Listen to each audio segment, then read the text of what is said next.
on January 13th, 2025, Department of Community Affairs. Mr. Zakelli, could you tell us more about this? Yes, Mayor. As you're aware, this was on our staff meeting agenda 2 weeks ago, and at the time, the township attorney recommended pulling it. Being that it's due to be considered before January 31st, this is the last public meeting that this council was going to have, therefore it's on today's agenda. This is a resolution regarding the fourth round of affordable housing that the state set forth, sending the calculations back down to the DCA. This is the first step in a long memo that the council has regarding the adjustments that the township can then go and seek through a vacant land adjustment and other types of adjustments to reduce that number. And also, as the council is aware, we're still in active litigation with, I believe, 28 other towns now suing on this matter. Great. Mr. Zakelli, do those towns, are they continuing to increase as the weeks go on? Yeah, I think they're continuing to increase, Mayor, and I also believe that the litigation is starting to become a little bit more specific as to the issues, which might make some more people join as well. Great, thank you. May I have a motion, please? So moved. A second, please? Second. Roll call, please. Councilman Messeri, Yes. Councilman Zazali, Yes. Deputy Mayor Miga, Yes. Mayor Scavage. Yes. Item 3, meeting is open to residents of the township wishing to be heard on any item on or off the agenda concerning township business. Looking behind me, there's no one here except us. And Rebecca, our CFO. And Rebecca. Oh, hi, Rebecca. So I'm going to close that portion of the meeting. And then item 4 is, I just need a motion to adjourn, please. So moved. Second. Roll call, please. Councilman Messeri, Yes. Councilman Zazali, Yes. Deputy Mayor Miga, Yes. Mayor Scavage. Yes, just real quick though, before we got started, when I read the open public meetings statement, I said budget hearing, because that's next, and not special meeting, so I just wanted to correct that on the record. I know it's a minor thing. Okay, thank you.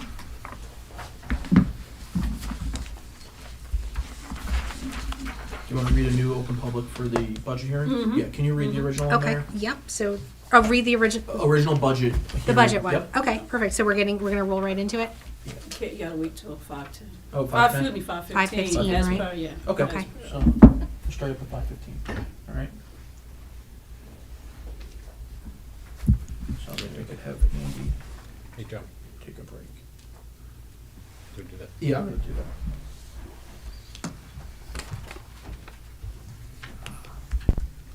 Here it is.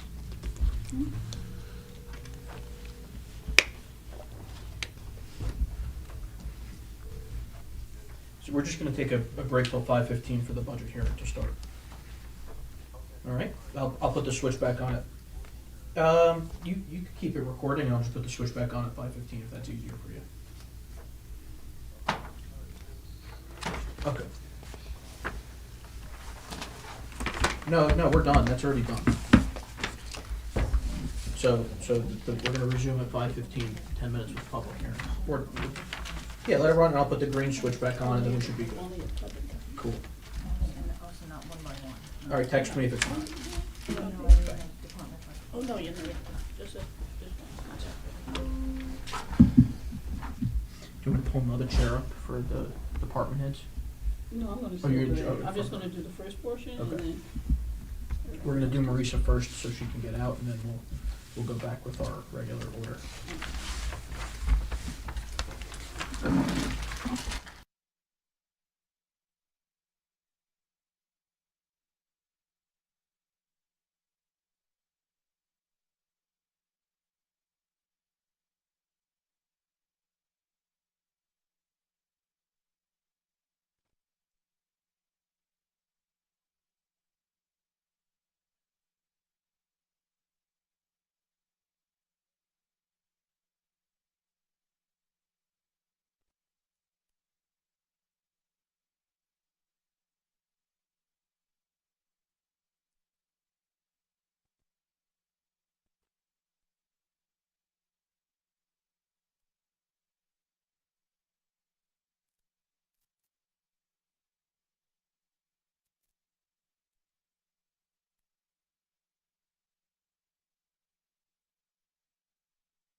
Go ahead, Mayor.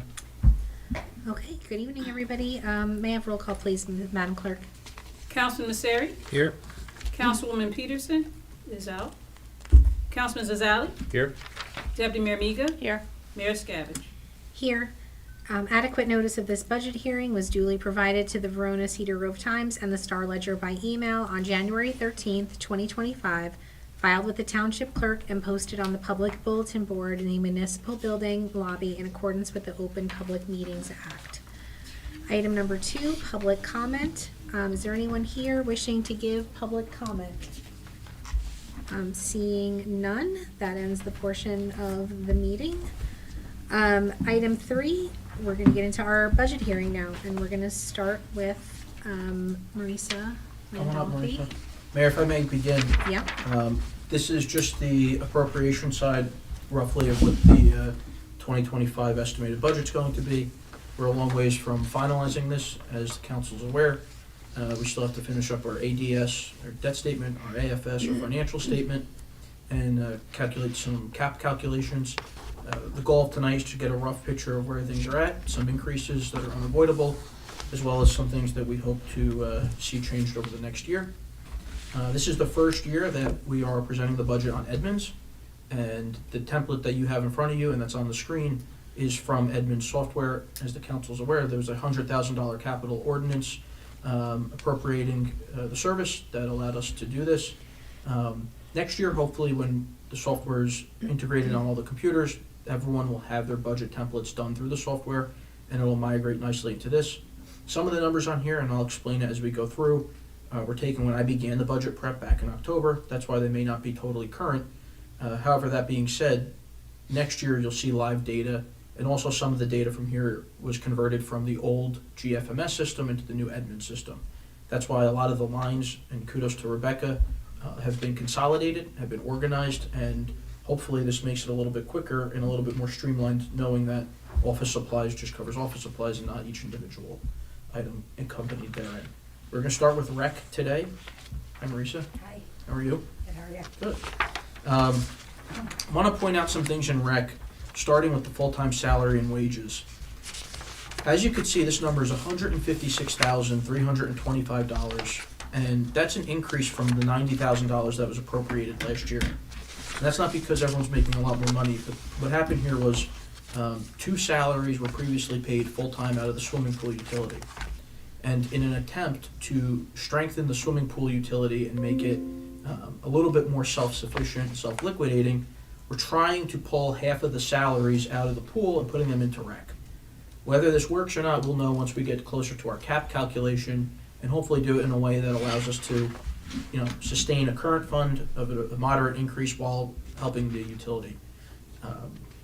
Putting them in rec half the year and the pool half the year also makes sense within the audit. The pool's open half the year, and it allows some of the user fees to offset other costs that we see, such as the increase in minimum wage, which we'll get to. Part-time salaries in rec 11.5, there's an increase on that from 10,000. Playground part-time salaries, 37,000 was requested. We budgeted 32 with the understanding that we may be able to move and transfer in the event that that runs short. Building maintenance and improvements, 15,500. That's the same that was appropriated last year. Clothing and uniforms, that got reduced from 2,000 to 500. Conference and dues, $1,000. That covers your CPO class, right? Certified pool CPO operator. class is my conference for the New Jersey Recreation Association as well. Okay. Garden park and supplies, 2,000. Maintenance of other, you'll see a $5,000 decrease from 55,000 to 50,000. Do you want to just talk briefly about what this account encompasses and what's paid out of here? It's mainly clothing for the track, all our clinics, all our teams. We'll take mostly out of that line item. as well as trophies, any kind of supplies that are needed for camps, arts and crafts, all of that in the summer. But that's mainly what's taken out of there. Same with maintenance and supplies, 10,000, that stayed the same. Summer camp, 2,000. Rec equipment, 10,000. You see some of the other project graduation, something we do every year. It's $1,200. That stayed the same. Tennis, 7,000. Tree lighting, 5,000. That also stayed the same. Track and field, 3,000. We're also cognizant that the council wanted to see an increase in services to the seniors. Overall, that's reflected throughout the various accounts in here as well, and in other areas in the budget too. So the overall rec budget in 2024 was $266,000. That increases to $323,725. Again, the bulk of that increase comes from the adjustments in salaries out of the pool utility, and also an increase in some of the services. Do you want to briefly talk about some of the services we have planned for The the seniors this year? The seniors, we really got everything rolling kind of quickly. We have some senior exercise programs, chair yoga. We'll have a company come in that will set up bingo and other board games, whether it's teaching them the games that they want to learn how to play or just bringing the games that they have there and letting everybody free play. We have a couple trips set up. We have one to Paper Mill Playhouse in April that already filled up very quickly. We did get a smaller bus for that, but again, I was just kind of trying to gauge interest. So now knowing how popular it is, next time I would obviously get a bigger bus. And then we also have a trip to Wind Creek Casino in Pennsylvania coming up as well, so which is filling up. And pickleball. And pickleball, sorry, Pickleball. thank you. Pickleball, that was a newer one. So it's senior citizen pickleball instruction. They really just teach senior citizens, so it's rather than the adult program that we have. And the registrations are coming in, people are happy about it, so. That's awesome. Yes. Very good. It's really great how quickly that all came together. I mean, really quickly. So, thank you for That's right. all the work that went into that. We're going to jump to the pool unless there's any questions on rec. Just a brief aside on rec, we were going to talk about it later, but in capital for this year, which we will talk about at the end of the meeting, we have an estimated $620,000 appropriated in a bond anticipation note to re-turf Panther Park. You won't see that in the budget. That's a separate capital sheet. That's what we take the capital ordinance out on. But the turf field replacement is coming due. And as I explained to the council, with some of the new rental fees that we're collecting, through working with Rebecca, our hope is to set it up in such a way that by the time the next turf replacement is there, there's some decent money sitting in an account that we can use to offset some of that. So that's one of the capital items for rec. Also in rec. When is that supposed to be scheduled? So the capital bond ordinance will try to mirror it with the introduction of the budget, so hopefully by May. And then the funding becomes available 20 days after the estoppel period with the adoption. So the funding is going to be there over the summertime. The scheduling will be when it's the least amount of. Just summer. Right, Time. right before the fall season. Yes. It's definitely, our goal is to definitely have it done. And it's only like a what? It should take 2 weeks. Yeah, it's not tops, so. not a huge turnaround. That's the old purpose. Yeah. Yes. Long we're talking about, right? Mhm. Yeah, and as well, believe it or not, even though it's not there that long, it's lived beyond its Yeah. useful life, just by the sheer amount of use. It'll on be it. almost 11 years old by the time we do the work, so. But And the- usually the lifetime is 10 years, so. And the goal is to hopefully, if it costs $600,000 this time, maybe we'll have $250,000 in an account that we can use to offset some of that funding. Has the cost for turf gone down since I heard it was more expensive years ago. It kind of seemed the same. I Yeah. wasn't there when they built it, but from my understanding of what it was about 10 years ago, it's So with Comparable inflation, to it's it. like, so it's really down, Yeah. the cost of it because of inflation, yeah. Any other questions on rec? We can jump to the pool. Yep. You good pool? We're good. Pool's towards the back of the 17. budget. Page 17. Yeah. Thanks, Joe. he studied. As you can see here, salaries and wages dropped from $91,000 to $65,525, and the reason we did that was to again help support the current fund with help support the utility by putting it into the current fund. You will also see there's an increase in part-time wages. That's because minimum wage is also going up. Again, I think it's we're at Because they're seasonal help. 1430. 1430 for And it was seasonal. 1390 last year, so. Overtime, slight decrease there. Some of the statutory expenses you could see in here, chemicals and gas, 43,000. That's because that's one of the biggest expenses in the pool that we continue to see. But where there's a big decrease is in the summerization and winterization of the pools. We used to pay for this service, and Marisa found out that some other towns have someone that they train to do it, and we have an individual who works at the pool that would be able to be trained, that works for us full-time to winterize the pools. So we're gonna save probably close to 15, 20,000. 20,000, yeah. Wow. By doing that. Trying to go some other, most other accounts stayed the same here. It's hard to move the pool utility budget too much because of the, it's relative instability. As you can see, health insurance just in the pool for those full-time employees went from 22,770 last year to 30,155. There's a 17% increase in the state health benefits plan, and our GIF multi-line defense went from 17,280 to 20,000. Notably, this year there is not any money in the capital improvement fund or in the capital outlay that we replaced the pump last year. Again, this is done in an attempt to help try and lower what we need to realize for the utilities. Just given, we're not there yet with the final numbers on the membership numbers, but hopefully they will support it this year.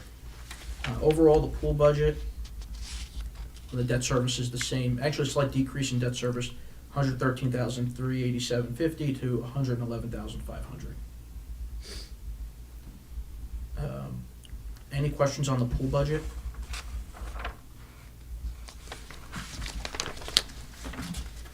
Hearing none. John, you have a question? I broke something. We're gonna go to the celebration of public events, and then Marisa can go.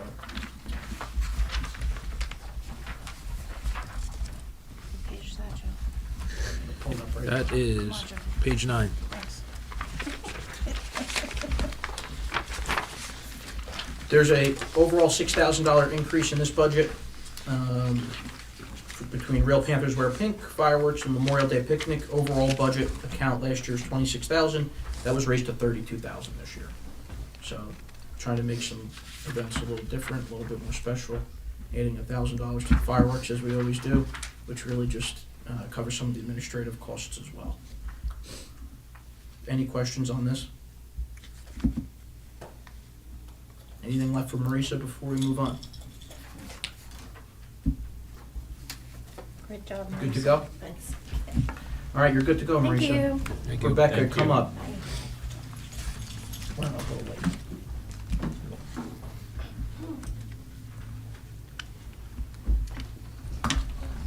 Page we're going to, Joe. We're gonna start way up to the top. We're gonna start from We're going to start finance. page 1.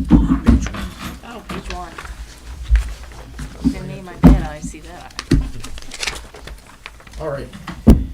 We got Rebecca here, and we're starting with the finance budget. On a positive note, you could see the overall finance budget decreased from $238,000 last year to $216,500 this year. Why is that? One of the main reasons is reducing the need to rely on HFA consultants to help with the Edmonds transition. As the council members, we paid them to help build out the GL and assist in the transition between GFMS to Edmonds. Thankfully, we're nearly done using that service. We're bringing a lot of the services back in-house with Edmonds, and that's where you see that major reduction. Overall salaries in here went from 168 to 168,000 to 177,000. Computer software, which you could see on the sheet and on the screen. This cost is really just for the Edmonds host fee to run the software. Conference dues and seminars, $3,500. That's for Rebecca's CEUs and continuing educations. Copier maintenance, $1,000. Office supplies, $7,000. That increased from $6,000. And the financial consultants actually decreased from $45,500 to $10,000, which is why you see such a large decrease in the finance department budget. Any questions on finance? So we'll roll right into tax collection then. Tax collection, there's a very, very, very modest, that's the next line, right underneath the audit. As you can see, the audit, which charged to current fund, only increased $664. Again, that might change depending on what we do with our utilities. With respect to the tax collection budget, last year that line was $115,000. This year, that number goes to $118,479. And some of that changes comes from the salary at $94,479, which was $91,000 last year. An increase in the computer software and maintenance account from $9,700 to $10,000, and there's some readjusting on the accounts below, which really kept them all consistent with what they were last year. Printing dropped from $11,000 to $10,000. Office supplies went from $1,000 to $1,700. So relatively minor adjustments for this very small increase in finance. Any questions on tax collector? None? Nope. Rebecca is working very diligently with our auditors right now, preparing our AFS or ADS, and she's probably itching to get back downstairs and do that. Yes, All right. thank you. Thanks, Rebecca. I'm gonna do legal services real quick so I can get that off, and then we'll have Rich Hamilton come up. Legal services, Page 2. page 2, it's right after the tax assessor. $175 decrease. Last year's budget was $195,175. This year it's $195,000. It's not because they reduced their rates, it's because we use them very judiciously and on an as-needed basis, as the clerk could probably attest to. Any questions on our legal services? None? No. Okay. Rich Hamilton, come up.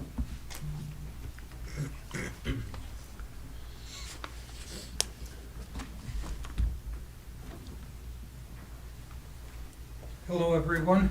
Hello. Hey, Rich. So, Rich, do you want to start with our, do you have our assessed evaluation here? Same. Okay, You want it Yeah, to? sorry. sure. Our Tax total assessor. rateables for 2025 is $2,275,407,500. That's an increase of $15.9 million from 2024. Average residential assessment is $478,700. That's a $1,400 increase in value compared to last year. In a good real estate market, we see a lot of building permits for additions and renovations. I think we had 3 new homes constructed last year. So those reflect those numbers. In a good real estate market, we tend to see a lot of building permits, so that keeps us busy. Richard, we'll go through your budget first, and then we can talk about the big capital item this year. Tax assessor salaries and wages, last year $124,000, that number increased to $125,577. Added assessment, that's $5,000. Books publications $250, conference and dues $3,400, office supplies $250, printing and binding $3,100, special appraisals and appeals $16,000. Overall, very, very modest increase of $2,577 in the tax assessor's budget. Very simple budget, very modest increases over the years as well. Just like we did with rec, though, I do want to talk about a capital item that we really have no choice but to include this year, is the reval. We are now the oldest reval in the county, I believe, We are. and the county board of taxation has been incessant upon us to perform the reval. So you want to talk a little bit about that, where we're at, what that process is, and then what's expected of us. I do. Our last reval was performed for the 2010 tax year, which, as Joe said, does make it the oldest revaluation in Essex County. During that time, though, there are tools in the assessor's toolbox that if a neighborhood needs to be adjusted, I have adjusted them along the way. Cedar Grove didn't need a lot of that because generally our real estate market is appreciating at about the same rate. So it's not just appreciation, depreciation, but are our neighborhoods, are the different types of properties in town moving together. And since they have, is why we have an old reval. So last year, the Essex County Board of Taxation ordered us to do a reval for the 2026 tax year. The first step in that process is revisions to our tax maps. Our tax maps were last revised in 2008 for the 2010 reval. This month, we received tax map approval. Many thanks to Suburban Consulting. It is a highly detailed, voluminous job of over 1,000 changes, either to the tax map or to the assessment software. So we've gotten approval for that. The next step in the process is the request for proposals. I anticipate that we will publish that request for proposals, and about 20 days after that, we will receive proposals by revaluation companies to perform the task of the reval. My job in that reval is really to be a guide, because a reval company comes in from outside Cedar Grove, so it's my way to show them the town, show them how one neighborhood is different from another. All the sales data that I have collected, I give to them so that they can accurately, fairly come up with values for every property in the township. Then typically, after the November elections is when those initial values are published. We have taxpayer hearings. Someone may come out and ask for an additional inspection if they think some piece of data is incorrect. We'll do that, and then in January of '26, we'll submit those values to the Essex County Board of Taxation. So that's going to be part of our capital improvement fund number this year. And we estimated that to be around $400,000. The county wanted us to declare an emergency authorization to pay for it out of this year's budget or bond for it as an emergency. And Rich did a really good job explaining to them why that would not be in the best financial interest of the township, because we would end up paying more in interest on a $400,000 note than we would if it was lumped into a $1.9 million note. And they were pretty receptive to that. Yes, they were. Any questions for Rich on? Just on the procedure, so how does that work? How does the revals work? So you have appraisers that come out, basically the company comes out? Right, field inspectors. The first thing we'll do is we'll have a public meeting in council chambers just to explain to the public the process.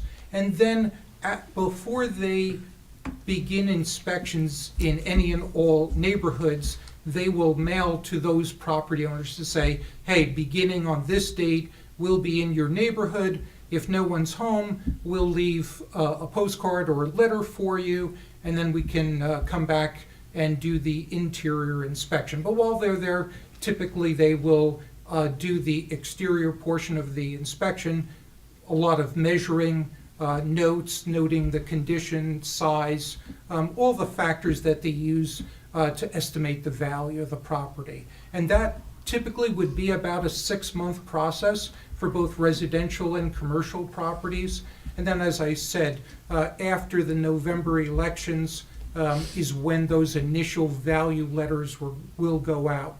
One of the important things we'll say at our first meeting is please don't take your new value and multiply it by the previous year's tax rate, because revals are revenue neutral. If you double the values, the rate comes down so that you only collect the sum total for school, county, and municipal taxes.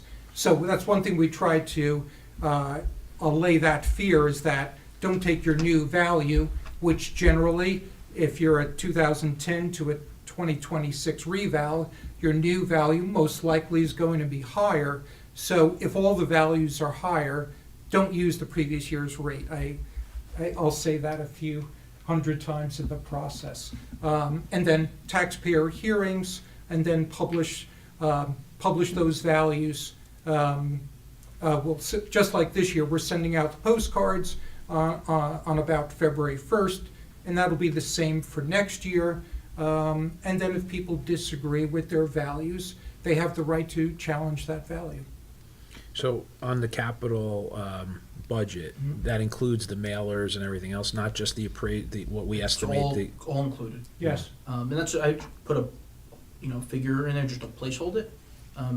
other towns are getting revals, and what we're gonna plan on doing is see how many lines they have, and the tax lines, and try to get an estimate of what that company's charging them for that many lines compared to what we are at with the amount that we have.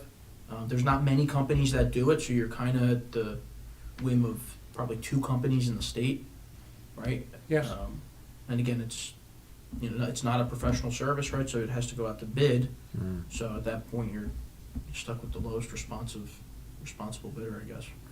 And in the writing of the RFP, things like those mailings is the responsibility of the reval company. So it's a large document, the request for proposals, but Yeah. it's Very all of thorough. those things that are taken into consideration. Great, thank you. And if there are tax increases for people, it will become effective for 2026? Yes. Or 2027? 2026, yes. Just like every year, when we pay our property taxes in February and May, typically, we are paying 1/2 of what we paid the previous year. And then when the town strikes a tax rate, the third and fourth quarters billing is based on that new tax rate, based on the new budgets. So same in a reval year, those first 2 quarters will be based on pre-reval taxes, Okay. and then the third and fourth quarter is the reconciliation. But again, we're gonna try, we'll publish those values. Typically, like in our last reval, when we sent out the value letter, what we said was, hey, based on what we know about the budget so far and what we know about these new assessed values, we can estimate a tax rate for people so that we'll give them that as much information as we can. But there's always 3 types. There's property owners whose taxes go down in a reval. They tend to be very quiet. Ones that goes up, we tend to hear from the most. And then the large middle is generally taxes stay about the same, even pre and post reval. What they're paying. What they're paying in taxes, yeah. Any other questions for Rich? I do not. Good, Richard, good to go, thank you. Thank you. Thanks. We're gonna do town clerk, and then we're gonna jump into municipal court. Madam Clerk? Page 1. Yep. Members, Councilwoman, Good evening. As you can see, the town clerk's budget, last year, $172,000, this year, $178,800. The clerk, as she always does, kept all the increases very modest to those that were unavoidable. You want to speak to some of those, and we can go through the budget then? yes, thank you. There are some small increases in our annual mandatory municipal membership dues, such as NJLM, which is based upon the population, NCCPC, which is one of our co-ops, and IIMC, which is actually the Clerks Association, International Clerks Association, that gets paid by the town. Also, as you know, Star Ledger is going digital. I'm not sure of the new cost as of yet, but to offset those costs, I will prepare the affidavits for all of our, to the official newspapers from now on. Currently, the cost from Star Ledger, if I wanted to get an affidavit, was $100. So you imagine $100 for the budget, $100 for the audit, $100 for the bond ordinances, as well as Verona Cedar Grove Times. They're $40, a little bit less expensive, but still, you should see a significant change for the better in that regard if I do it myself. Yeah, and again, everything else is a very modest increase here, from 172 to 178.8. We'll jump real quick to the elections budget, which is line 87. As the council knows, this is an every other year expense increase. This year, we're budgeting $73,695 for all 3 elections that will be taking place. Yes. That's the May municipal, the June primary, and the November general. Last year, that number was 21,000. If the council remembers, we did that number last year with the intention that this year's increase would be less, going from 21,000 to whatever the number was, than 0 to whatever the number is. A lot of these costs, the clerk has done a great job at getting a detailed explanation of, and we're still continuing to see if there's any reduction that the county would be willing to consider for various items that we feel might be a little inflated. Overall, this number is 73,695, and we can certainly expect that this number will drop during 2026 budget because there is one less election. Any questions for the clerk? Nope. None? Okay. Okay. Thank I you. just Yeah, want of to add course. one thing. It was mentioned to me before about state reimbursement for the salaries for the board workers, so I'm definitely gonna get a jump on that early. That may help significantly, as well as, I recommended using township property as polling locations. That will reduce some costs. I should hear later this week if those buildings have been approved. And also, as the township manager said, I'm negotiating with the county to see if there's anything that I can do on my end, such as signs. I mean, we get charged for what I would consider simple things. So like vote here signs, as some polling locations will be moved. Wouldn't mind going to Amazon or Staples for a little less expensive fees, in order to take care of those costs.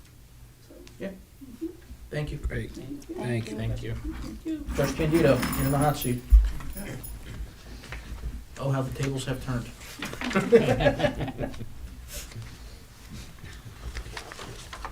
There you, Judge. Good afternoon, good evening. Everyone, this is Judge Candido's first budget as the municipal court judge, so we'll make it nice and easy for him. We'll go through it, and then, Judge, if you just want to give us an update on how your transition is going, certainly, and how the court's doing, I think that's appropriate too. Now, this budget's interesting because you'll see this is closer to the back, not all the way at the back. Page number, I'll find it for you. Sheet 12. So in here, you'll see full-time salaries and wages went from $160,000 last year to $142,905 this year. It's not because we're paying Terry and Courtney less, that's because we moved some money to the part-time wage line. Last year, part-time wages was $50,000, but you'll see an increase to $65,250. And part of that is just some restructuring within the budget to better reflect who's getting paid out of where. Acting judge, you'll see an increase from $700 to $1,750. Judge, you want to speak to that just briefly? Yeah, the need for the acting judge has been great with the transition, because as I've been the prosecutor for so many years, not only in Cedar Grove but in other towns, we have a lot of conflict of interest matters, and so therefore the use of an acting judge is necessary to handle the conflict matters. In terms of what happened last year, also, as you're aware, Judge Brindisi was ill and was out for quite a period of time, and that was before I became the judge and before I went to the judge training, which I had to go through. So for a period of time, we needed to have an acting judge basically as our judge nonstop for a number of months. Yeah. I would say 3 or 4 months. Yeah, and thankfully Judge Williams is still coming once or twice a month. Basically, any matter, even if Judge Candido was not involved in it, but any matter that arose during the time he was the prosecutor here, he cannot hear. So Judge Williams, with the help of Terry and Courtney and Samantha, consolidate all of these conflict matters into 1 or 2 days a month, and they clear out the docket, in addition to Judge Candido's once a week regular scheduled session. The conflicts are getting fewer and fewer. We're going to see them, they'll tail off as we get into this year. Overall, the transition I think has been very smooth and very good. I've really, enjoyed doing the judging here in Cedar Grove. It's been, quite a change for me because of, as I indicated, as a private practitioner and as a prosecutor and sometimes defense lawyer out of county. I'm in a different role, but I think it's been smooth. The court staff is terrific. It's second to none in the county. And I say that from my experience, really. Terry and Courtney and Samantha are just wonderful. Judge Williams from Livingston has been great as a mentor. In fact, I think he was actually assigned that role to me. Fortunately, I haven't had to call on him too frequently, but it's really been a good transition, I think. And if any of you have any questions of me, I'd be happy to Well, Judge, one thing I want to talk about was if you go through the whole budget, you're going to see a decrease from $310,234.81 to $223,865. Why do we see this increase? You're also going to see it in the building department as well. For whatever reason, prior budgets included health insurance, pension payments, workers' compensation, and Social Security in the municipal court other expense line, which just made it very confusing when we had bills coming in and we had to charge a portion of it to the municipal court, the building department, senior citizen transportation, part of the current fund, and the 4 utilities. So, with the exception of the water, sewer, pool, and solid waste district, in current fund, which is what the court, the building department, and senior citizen transportation line is, all in current, we made that number 0, and when we get to the insurance line, you'll see an increase there. And the reason you'll see that increase is because all of this money that was previously in court, building, and the senior line is now in one line in current. That line was always there. For whatever reason, there was money charged into the municipal court. Rebecca and I felt that this more accurately reflects the actual operating costs of the municipal court, and it's easier for record keeping to pay all of these bills out of the one current fund account as opposed to 4. So that's the big decrease there that you see. The other increase here is the Zoom licensing. This is important because we are upgrading the Zoom Pro.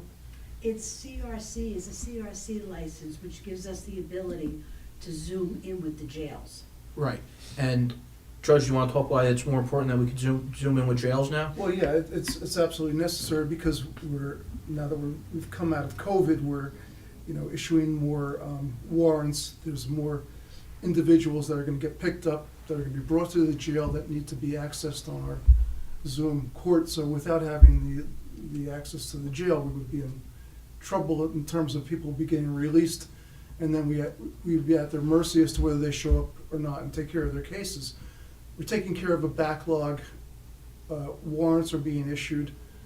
Suspensions of driver's licenses are being issued again. We've basically had a 3 or 4 year hiatus on that. Yeah. So. And same with the language line, Judge, that there's a slight increase there too, which is not uncommon from last year. Yeah, if I can just point, with regard to the language line, and again, we've been seeing this, I saw this last year throughout the other courts I've been in, but we have a much higher level of, or number of people that come in that need translations. Very stark difference from what the situation was 10 years ago or even 5 years ago. So I think it's going to be leveling off, but for the foreseeable future, we are going to have language line on at least a handful of cases every court session. Language line is a great service. We call them in. They're certified, so there's they're translating accurately, and it's just it's nice service to have available. Yeah, and the rules require us, and I'm sure you're somewhat aware, we must make sure that every individual that comes before the court can understand what's going on, and if there are cases that go to trial, even if there are witnesses that need translations, we're going to need to use language line for that. So I think it's been budgeted for this year. That increased in the Zoom fees. Everything else really stayed the same in here. Credit card processing, conference, everything is really similar and not increasing beyond the acting judge, the language line, and the Zoom license. Yeah, we do have some money set forth for security, and again, that's primarily going to be in the event we have trials, which I expect we will be having some trials. But a DWI matter where there's witnesses, people in the courtroom, we're doing it live, it's not Zoom. We need to have a security presence. We need to have a police officer present for that. Joe, are we saving money with the Zoom? Specifically, would we have to pay to bring a prisoner here present? Is that something that the town would pay for? You pay one way or another. So if Yeah. we had to go pick someone up and the cop took an extra hour of time, Right. that would result in comp time or overtime that we'd have to pay. But to Judge Candido's point, I'm not going to speak for him, a lot of bench warrants were not issued previously that Judge Candido has been issuing and Yes. I would assume is going to continue issuing in the event there's an offense that would require the warrant be issued. Same with the suspension of driver's license, anything that could put you in jail. So yes, we will go pick up a prisoner and bring them in. We don't hold them in the municipal court jail, they will be held in Essex County. But with this new license, it's gonna allow the judge to, more efficiently resolve the cases. Yeah. So Yes, for the, Terry, jump Further in. state to that, what happened in the past would be the police would pick somebody up on a warrant, and they would call either the judge or I. And if I can't Zoom with the jail, for me telling them to bring the person down to the jail, they're being held there. The next day I go in, I gotta release the prisoner, because I can't get that Zoom connection. yeah, so for the public's edification, really, I mean, there's savings there too. There's And financial also savings for the this. police department too, and they have access to our language line. So if they get somebody in that they needed, they can access that line also. And anybody in the town, really, any department that has to use it, we give the code to them so that they are also able to. The important thing is with the Zoom now too, to Terry's point, it could keep a offender, that should be in prison, in jail, right? People aren't catch and release, to the extent that we can avoid it. On the municipal level, I believe that's the philosophy of the township and the council to do just that. Judge, one question I had, it's not really budgetary, but sort of. Now that you've been on the bench for a bit, and I know you obviously been a prosecutor for so many years here, is there anything the council needs to do, any adjustments with the ordinances, with fees or anything? Is there anything that's maybe out of time or something that perhaps needs to be upgraded? Not specifically. I do think there's a need for an overall review of all of our municipal ordinances, bringing some of them up to date, some are archaic, some are poorly worded. It's a Herculean task. And I know that Joe and I Expensive talked task, about yeah. that. When I was prosecutor, we were trying to see if we could somehow put together the time to really sit down and go through the whole ordinance. Some towns have done it, and they've improved their ordinances. Cedar Grove needs to do that. But in terms of fines, we have generally a lot of latitude with the ordinances. Many ordinances, violations, the potential fine is up to, I think, Yeah, it's $2,200. expensive. Very significant, not that we typically, do that. We try and do things that are obviously fair and reasonable. Cedar Grove has always been, unlike some other towns that I've experienced, we've never made the court a money-making operation where that was, the primary goal being to do justice and to treat cases properly and fairly for everyone. So I think the ability to impose fines already exists. I do think that some of the ordinances need to be updated. So, Great. We could start that process by looking at some of the more frequently used ordinances that need it and, adjusting it from there. yeah. Anything Great. else for the judge? Not for me. No? Thank you. Okay, Thank you. thank you very much. Guys, I'm gonna just come back to some of the ones that don't require anyone in here, if that's okay. Do you care if we Yeah, jump around? yeah, of course. Next up on my list, I have Dan, let's do planning, zoning, and engineering. Ladies and gentlemen, Dan Donovan.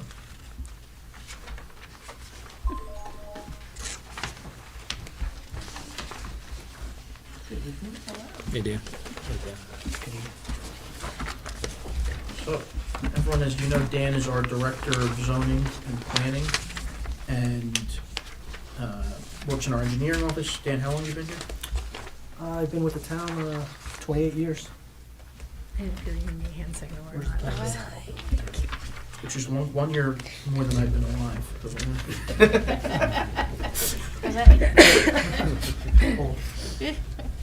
Dan's been doing planning and zoning for a number of those years and has really worked to, you want the sheet number I'm for at the that? end, Three. it's on page three. Page 3. Yep.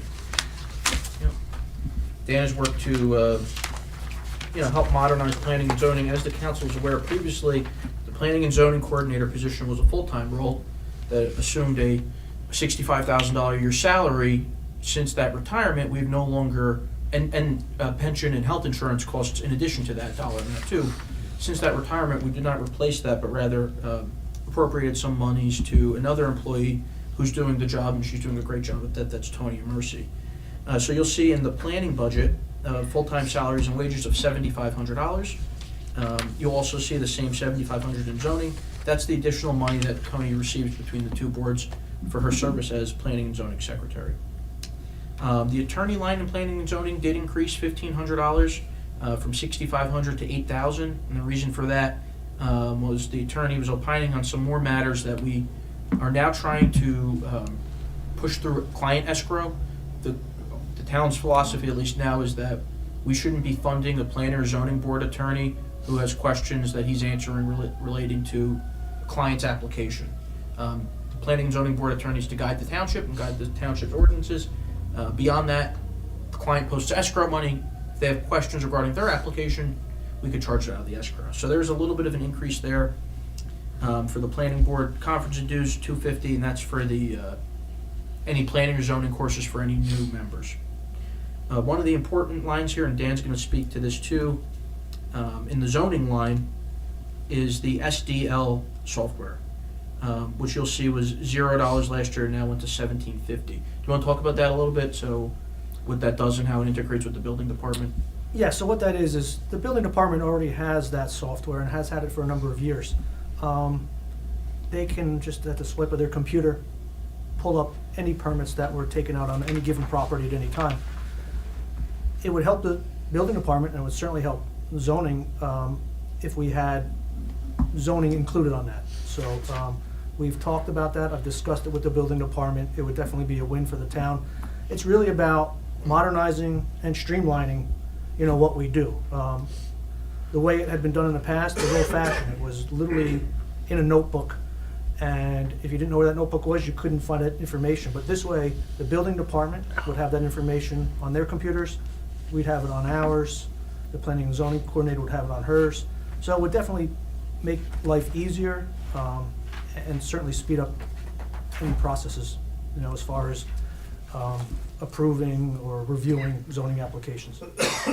Any questions on planning or zoning? Pretty simple budget. We're going to just jump to engineering, which is on page 3 of the budget. Engineering always had a very small budget. Last year, the total budget was $9,934, and this year you'll see an increase to $29,500. Why is that?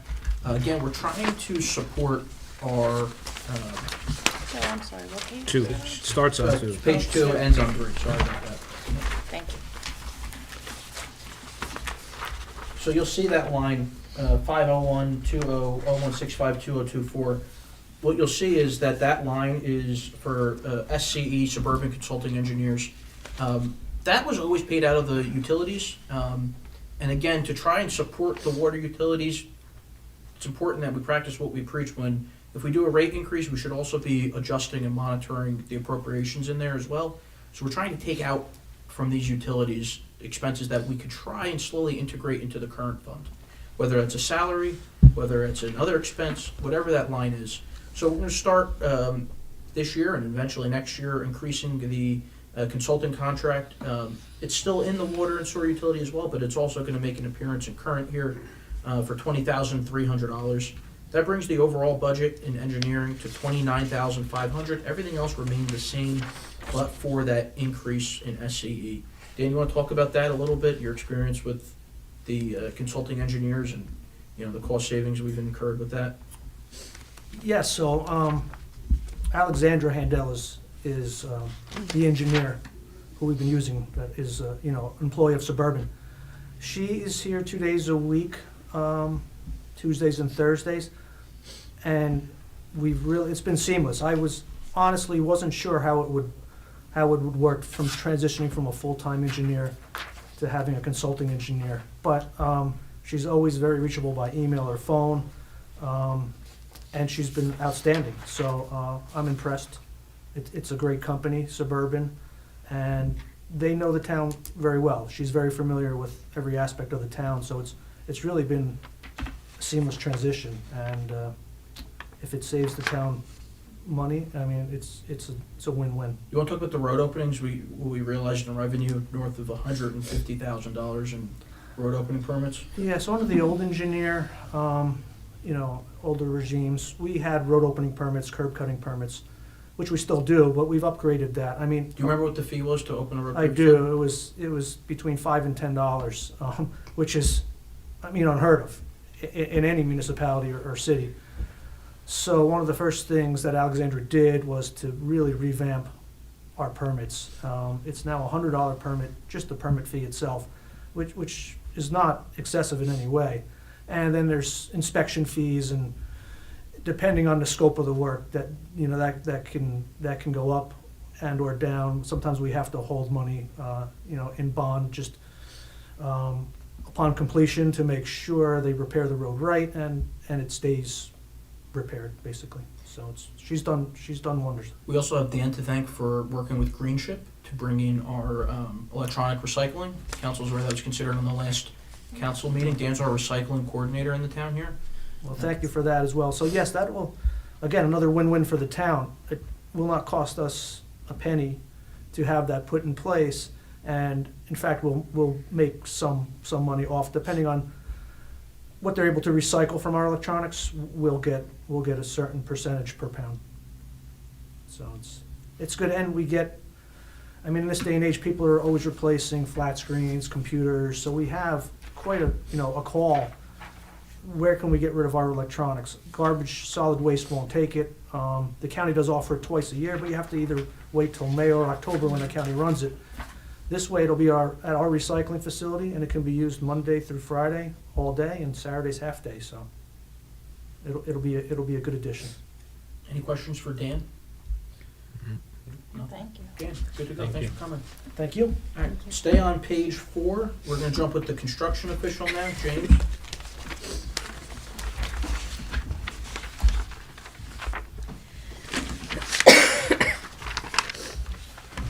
Hello. Hello. James Hoffman, our building inspector here. Like I explained in the municipal court budget, this is another example of a decrease, which went from $311,000 in 2024 to $198,112. Now, is this a decrease in the sense that it's helping our cap calculation? No, because it's still going to be reflected in current in that same insurance line that I was talking about before, but this gives a better and more accurate representation. If someone were to pull the state budget off the computer, all they would see is that the building department has a salary and wage line in 2024 of $154,000 or $164,000, and then an O&E line of the difference. And that really wasn't accurate because $85,000 was budgeted in the building department budget for medical, pension payment, Social Security, workers' comp, and dental. And by taking that out of the building and putting it into current, it's a little bit more of an accurate picture.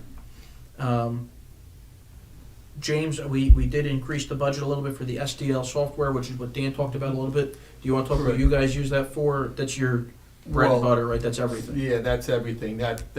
That's what we run the whole building department on. It's all our records, all our permits, and everything. And so now we would incorporate zoning into that. So that would also help. So we'll also know now was zoning approved before we issue a building permit, whereas we weren't really 100% sure before. Yeah, again, So by adding zoning, they have access to each other's information? talking to each other. Which is good because you need it for a few other things, right? You need to look at CO changes, right? You need to look at variances or setbacks that James would need to consider before going out and inspecting something, right? So having everything kind of in one spot where it's organized, everyone can talk to each other. Again, it's nice when you have the inter-office memos that go circle around, but it's not live time. And I think the software is something that helps preserve records, keeps things accurate. So it's one of the things that we're moving towards. The building department has it already, which makes it easy to implement. We just add a license and we go from there. Anything else for building? Building's been busy. We've had a lot of projects going on, right? James has been active with the firehouse. He's been keeping an eye on that for us, right? Everything else in town, right? Yep. Anything else for James? Not for me. James, you're good Thanks, to go. James. Thank you. Thank you. Painless, right? Yes, You want to stay, you could. sure. Thank All right, thank you. While we're on here, stay here. I'll knock out plumbing, fire, and electrical real quick. You're good, you're good. Yep. Thanks. Plumbing inspections, 29,500. That's an increase of $1,300, excuse me, from 28,200 in 2024. Fire inspections, $2,500 increase, $7,500 from an appropriation of $5,000 in 2024. Electrical inspector, that mirrors the plumbing inspector, $29,500, an increase of $1,300 from $28,200. These are our part-time inspectors. Any questions on that there? No? No. Let's jump to the health department. Come on up.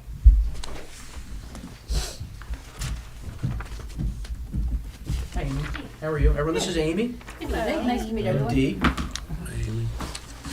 Amy's from Montclair, right? And Montclair Health is our provider.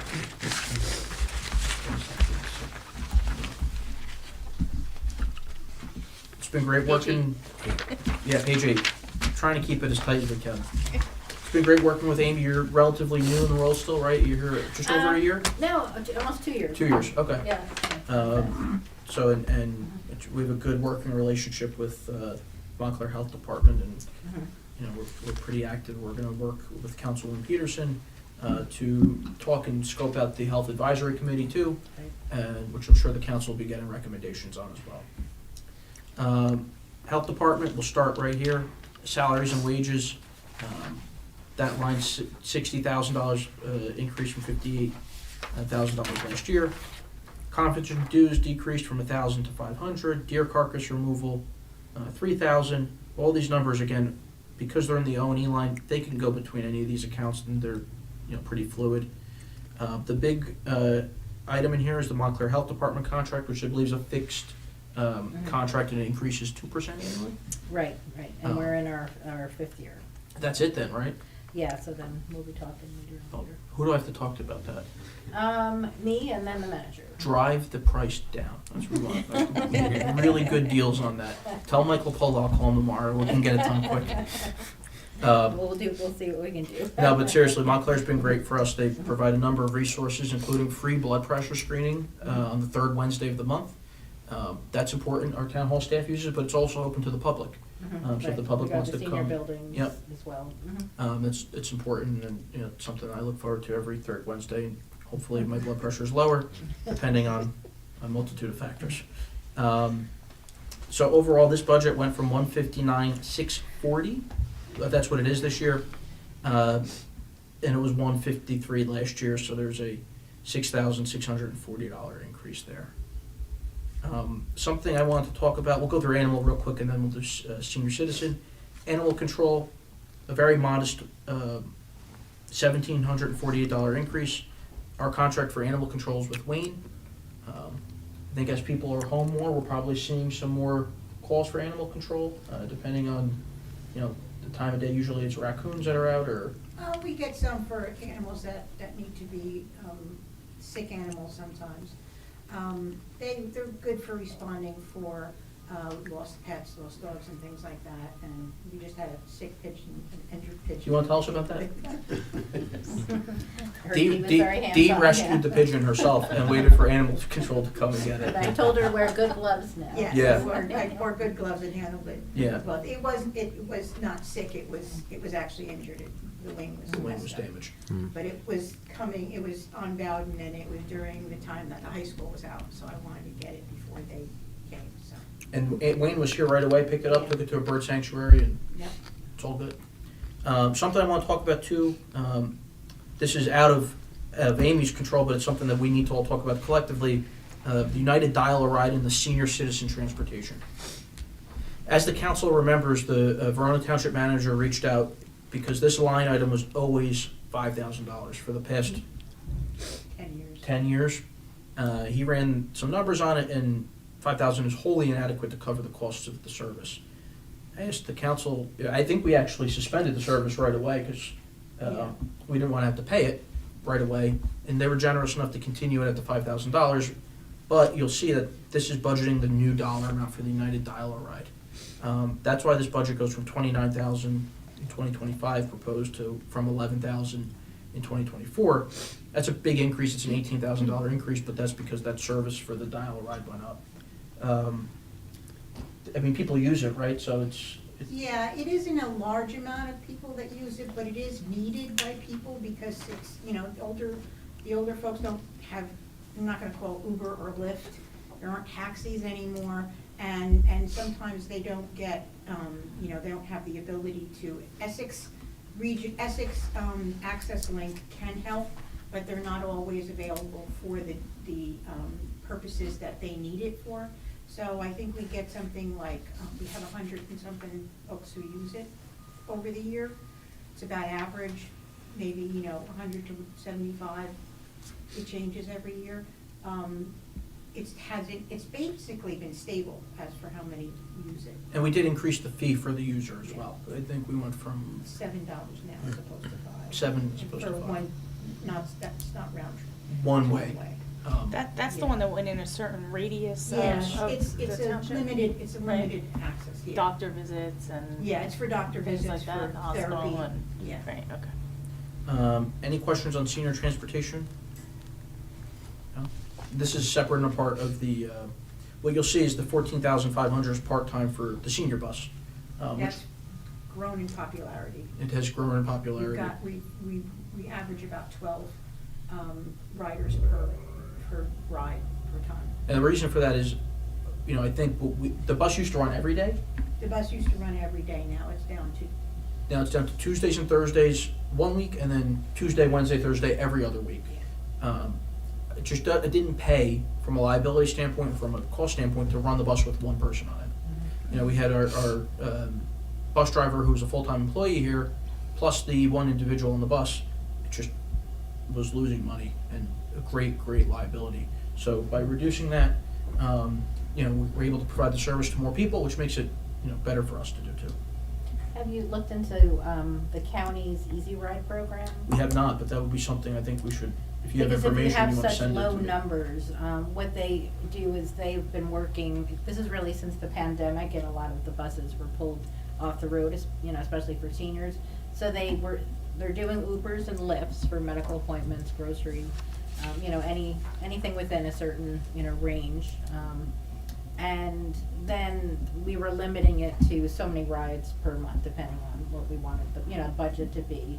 But then you just have a car going out, and the senior just calls Easy Ride, and they arrange the Uber. So it's not like they have to get the app and No, do that's- all of the, That's good That's a information. very good they make yeah, one call, program. and then that's it. If you could send me that would be huge. Yeah, I'll get So you the the senior ride. contacts Easy Ride, and then they arrange for an Uber to take them. Exactly. That's great. Yeah, so Well, it my might be a service better Might not way to need go. the Maybe other. not. Yeah. Okay. All right. And then just one other Yeah, thing I just please. wanted to mention, so with avian flu, you know, we've been reading a lot in the news about it.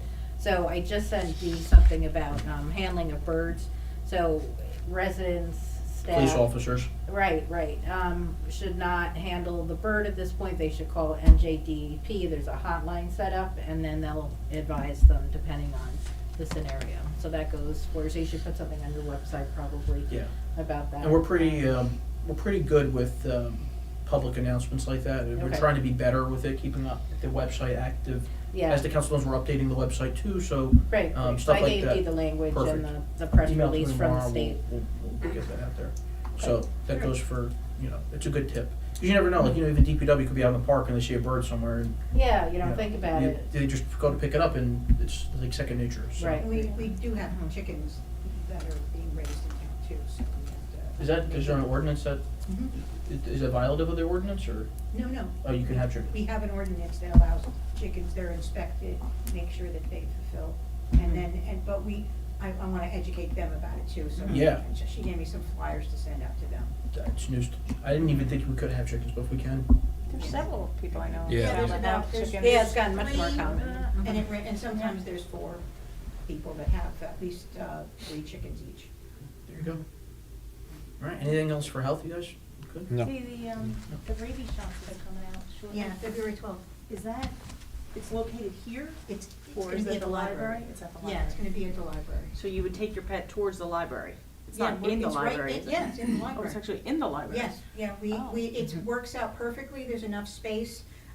We have them set up where they're, coming one way and then going And out. up the other? And Okay. we've had it, I think this is Second year? This is gonna be the third time.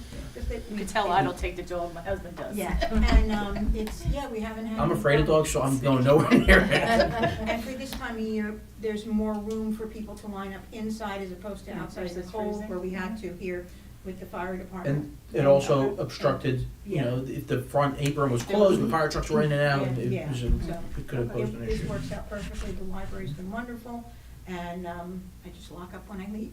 Okay, perfect, thank So, you. yeah. And Dee just gave us the perfect transition to go into the library budget, so. Nice. Thank you. Thank you. Thanks to Thank meet you. everybody. Tomorrow, Thank you. sir. Thank you. Thank you, thanks, Amy. Thanks, we'll talk to you. Yep.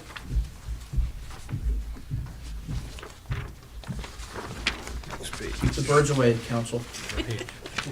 That's all we need. Catherine, how are you? Good. This is, you have the page number? 9. 9, yep.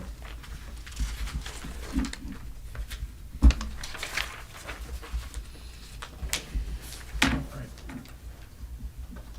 And I know Catherine is very upset that the old budget books and binders are not circulated. Yes, I miss lining it up with the ruler and making sure it's in the I right feel line. like I missed out on that. I'll get you one No, tomorrow no, if you no, want I'm it. good, Just- I'm I good. can give you my old There's one. 15 in my office from, Imagine me bringing that in too, Tom will be like, what are you doing now? Just like every other account, we went through Edmunds, and a lot of the lines in here are pretty much the same. Some have been adjusted, and I told Catherine if we need to rename any of the items, now's the time for us to do it. In here, you'll see full-time salaries and wages increased from $330 to $360.70. Part-time had a $500 decrease. Everything else remained relatively stable within the operations of the budget. Like I said to Catherine during our budget hearing last week, the only things that are subject to change are the health insurance numbers, the GIF multi-line defense and workers' comp numbers, which are almost being finalized now, which will be charged out appropriately and reflected in here. The maintenance line in the library, that increased, but that's accompanying a lot more other subcategories that previously existed. Combine things for that one. So you'll see that was 30,000 last year and is now 45,000 this year. Janitorial supplies went from 2,500 to 3,500. Office supplies 23,800 to 35,000.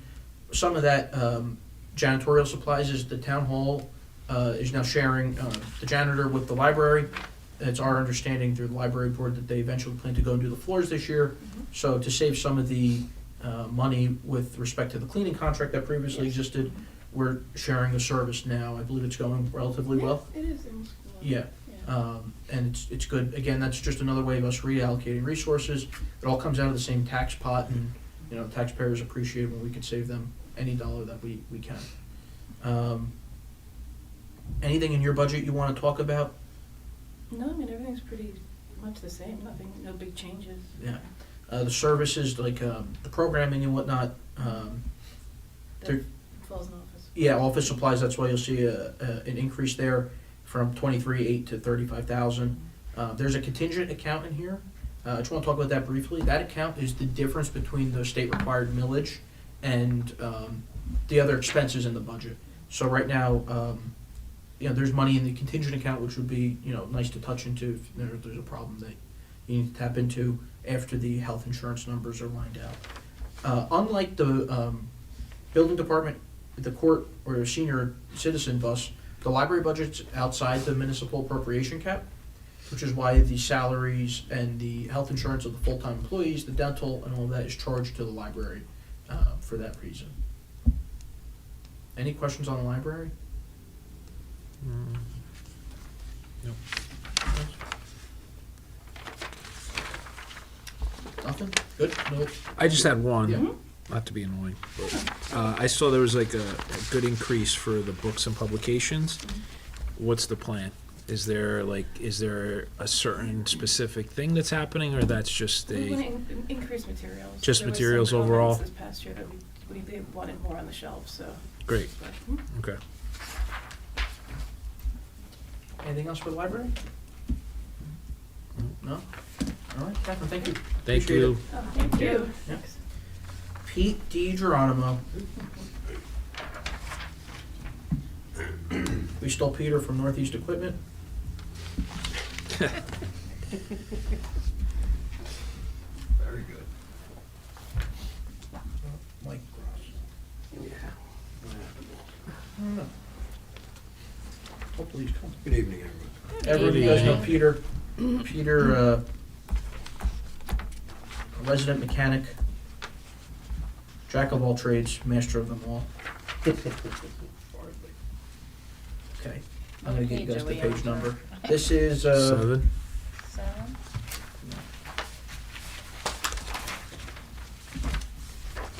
I think. Bring my laptop next. got it there. I know. Maintenance of vehicles? Cheating. I got it. You don't mind if I Joe's slip? a- I You always could go- tell Joe's no rookie. Yeah, I'm he knows cheating. what's happening. I always go the wrong way, so no That's why I matter was what. doing it to the back, it's in the Yeah, front. let's do It's- this right here. Whatever way I'm going, go the other way.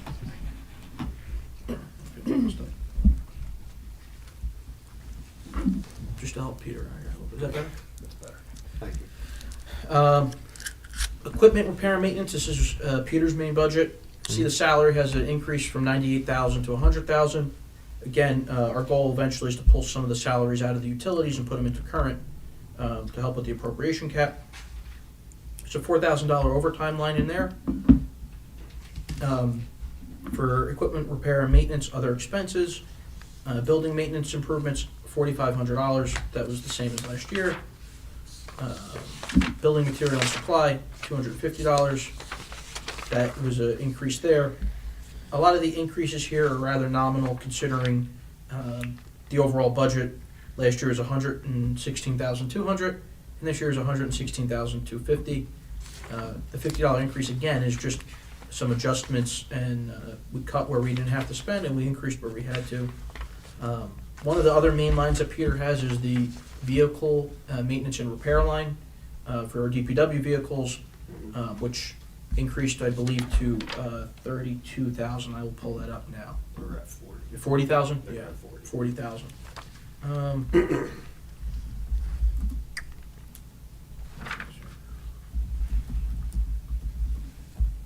Here it is. Yep, DPW vehicles is 40,000. That's parts, repairs. Fire has its own budget of 35,000 for that. Police has 39,000, and the senior bus is 2,500. While Peter's in here, might as well just talk about some capital items in here. Just in DPW, as it concerns Peter, a new mechanic scanner. I want to talk briefly about some of the reasons for that with the new computers and whatnot. For one thing, we have a guy in the DPW now that is very familiar with the new electronics, computers, and how to tap into vehicle diagnostics. So it's prudent for us to have a device that he can access that and do the repairs. You know, that's really become a young man's game, knowing a lot of this stuff, and you know, some of it's beyond me. The nuts and the bolts are there, but you know, the plugs and the wires are for a young guy, and Frank's real good at it, and it's really required on it. I mean, technically, you can't do a brake job now without being able to go into the vehicle's computer and reset parameters, etc. The other item in DPW too is a leaf tag repair. Those are what we suck the leaves up with. We have 3 of them. We're gonna try and rebuild 2, but you know, a new one is upwards of 140,000, I believe. 100, almost 150 now. Yeah. I was just talking to Steve a couple of days What's the ago. lifespan of those trucks? Honestly, we're well I beyond. mean, they must take a beating. They do. Yeah, they do. We're beyond the lifespan of them, but with a rigorous maintenance schedule, we've been able to keep them going. And limp along as long as possible? Yeah, I mean, the ones we have now, the latest one we bought was 2007. And that's when they were meant to last. Yeah, and, you know, that was, I think, $38,000, and now they're literally $150,000. Wow. So Wow. it There's only one increases. company, or what's it, TTKC down in South Carolina or Ohio that rebuilds them? Yeah, down in Richmond, Virginia. So it's not even like we could, you know, it's a matter of getting the company to rebuild the box itself. Yeah, So, yeah. you know, it's, Way back, we used to have one that was like 6.5 yard. which is tiny. It's tiny. Tiny. It's tiny. These are 20 yard. Like a regular landscaper may have the smaller one like you see in the back of a dump truck. And believe it or not, the reason that these are so utilized and so big requires our DPW drivers to have a Class A CDL. Whereas without the leaf tags, you could get by with a Class B and be completely fine. But with the weight, right, from the, once the tag is full, you Right. then go into the needing the higher CDL. Yeah, fully loaded leaf tag is 25,000 pounds. Oh, wow. Yeah. So, And as you guys know, that does to your trucks too. Also, and we could talk about this too, I put in for the capital improvement fund, which is money we don't bond for a new single axle, which is a new big dump truck. big time. The oldest one is how old? 2006, the International's in 2006. Could we limp by and get by without one? Probably. However, the state passed a law that says you can no longer buy new diesel trucks from a dealership that doesn't sell. They have to sell one electric truck to the one diesel that you're buying. Right. Well, no one makes electric dump trucks of that size, nor would we ever consider buying one. So that made it very difficult, and it's only going to get worse for us to try and procure one. So they had these loopholes and workarounds where you could buy a used one, but it has to get registered in Pennsylvania. They have to drive it 7,000 miles. That was Crazy. just crazy. So we actually reached out to Senator Corrado, and they actually are introducing something to hopefully pause the law. But if we can't get the Mack dump truck, can't tow the leaf tags, can't salt the streets, you know, that's like Yeah. one of our bigger assets that we need. So we put money in. The money that we put in was to hopefully buy a new one and take the dump bed, which is stainless steel and in pretty good shape, Pretty good shape. and you put it on the new chassis, right? Right. Um, Looking to save money wherever we can. So, but that's something. We have 4 single axles, right? Yeah, we run 4 generally. So, Hope we try to. yeah, but again, as you guys know, with the water main breaks too, if we have 3 single axles ready to go salt, and we have a water main break, well, I have to have that extra one either go to the water main break or take a salter out. It's like a whole orchestration. You know? Yeah. There's a ballet that goes on when there's a snowstorm and a water main break. There's, you know, between Jerry and Mike and Tommy. Tom. So we got a lot of factors down there that just, you know, help contribute. You guys have any questions for Pete? I mean, Pete and Frank, they really keep the town going and the garage going, and we're very grateful for what they do, because And Frank's a great addition. Frank's great. Frank Martorelli, he's a great mechanic. He's out there working. He's on every main break. He's, you know, learning from Pete and Mike and Jerry, and Yeah, real do-all guy. yeah. So, but the garage is well functioning, keeps our trucks maintained nice. Finally, Peter got his own pickup truck, right, which was a long ways coming. But what we did for how long? 27 and a half years. 27 and a half years. Oh, my gosh. But for Pete's truck, what we did was we kind of like spec'd it out a little differently to make it specific to Peter's needs.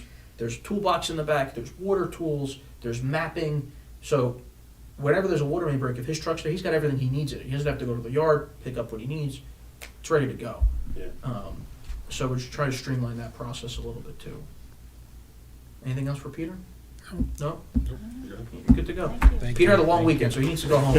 Thank you for Yeah, having thank us. you. Thank you. Thanks. Thank you, Pete. Jerry?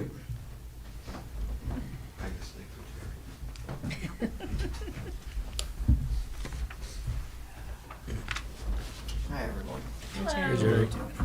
Everyone, Jerry Video. Jerry's running the show at DPW.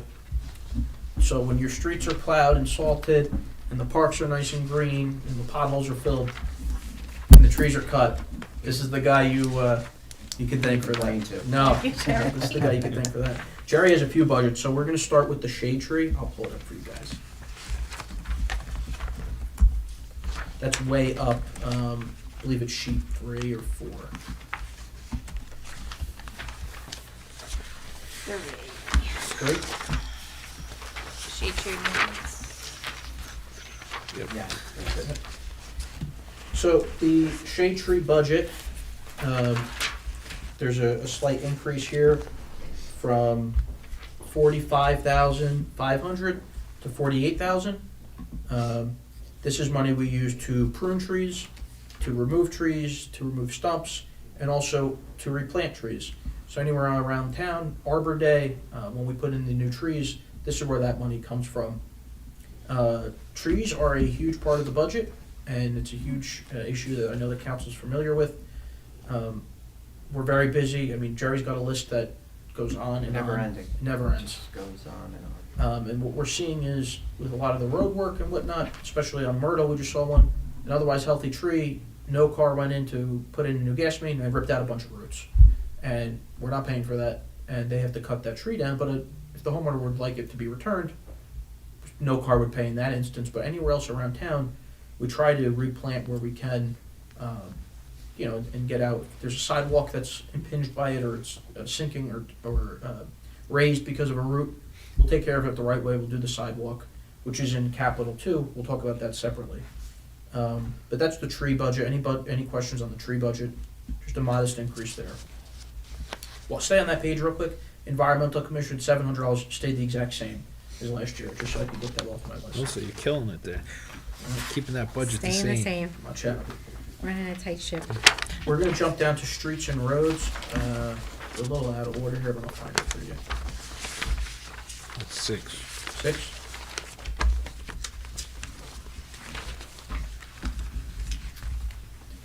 All right, this is another big account here. You'll see the full-time salaries and wages went from 347 to 366.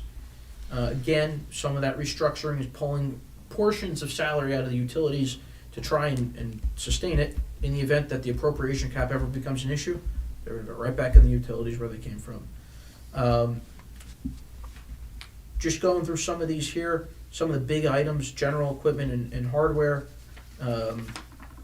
It's a $15,000 line. General hardware and tools, $13,000. These are guys who are rebuilding the catch basins, rebuilding the curb boxes and stone, right? And Yeah. any other big issues out in the roads, filling potholes. Hot mix, which is what we use for potholes and Potholes and water repair. water repair. Yeah. That's $10,000 there from $7,000 last year.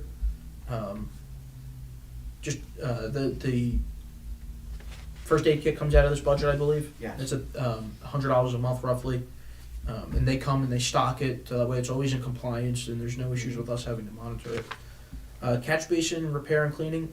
As part of the MS4 permit that Lexi did, we have to record which catch basins we repair, which ones we resume and keep going on. And I think that's important for us to keep a log of every time there's a storm. Jerry's guys are out there, checking the brooks, checking the catch basins, as I tell all of you to prevent any, backlog. They're gonna be busy this year with the catch basins. You wanna talk about that with the roads and Yeah, last year? What we do is when we rebuild the catch bases, we also clean them, and we make a list of them. And all the streets that are paved, we replace all the castings and the heads. And that's pretty much what we do with those. And especially with the new road coming up, what we're having is all the streets that were being paved, we're rebuilding the catch basins Yeah. before we go and mill up the road. And that's something that it would really drive me nuts if we pave a whole street and have a catch basin with block that's disintegrating, falling apart. The head is not supported properly and it's sinking in, causing a depression.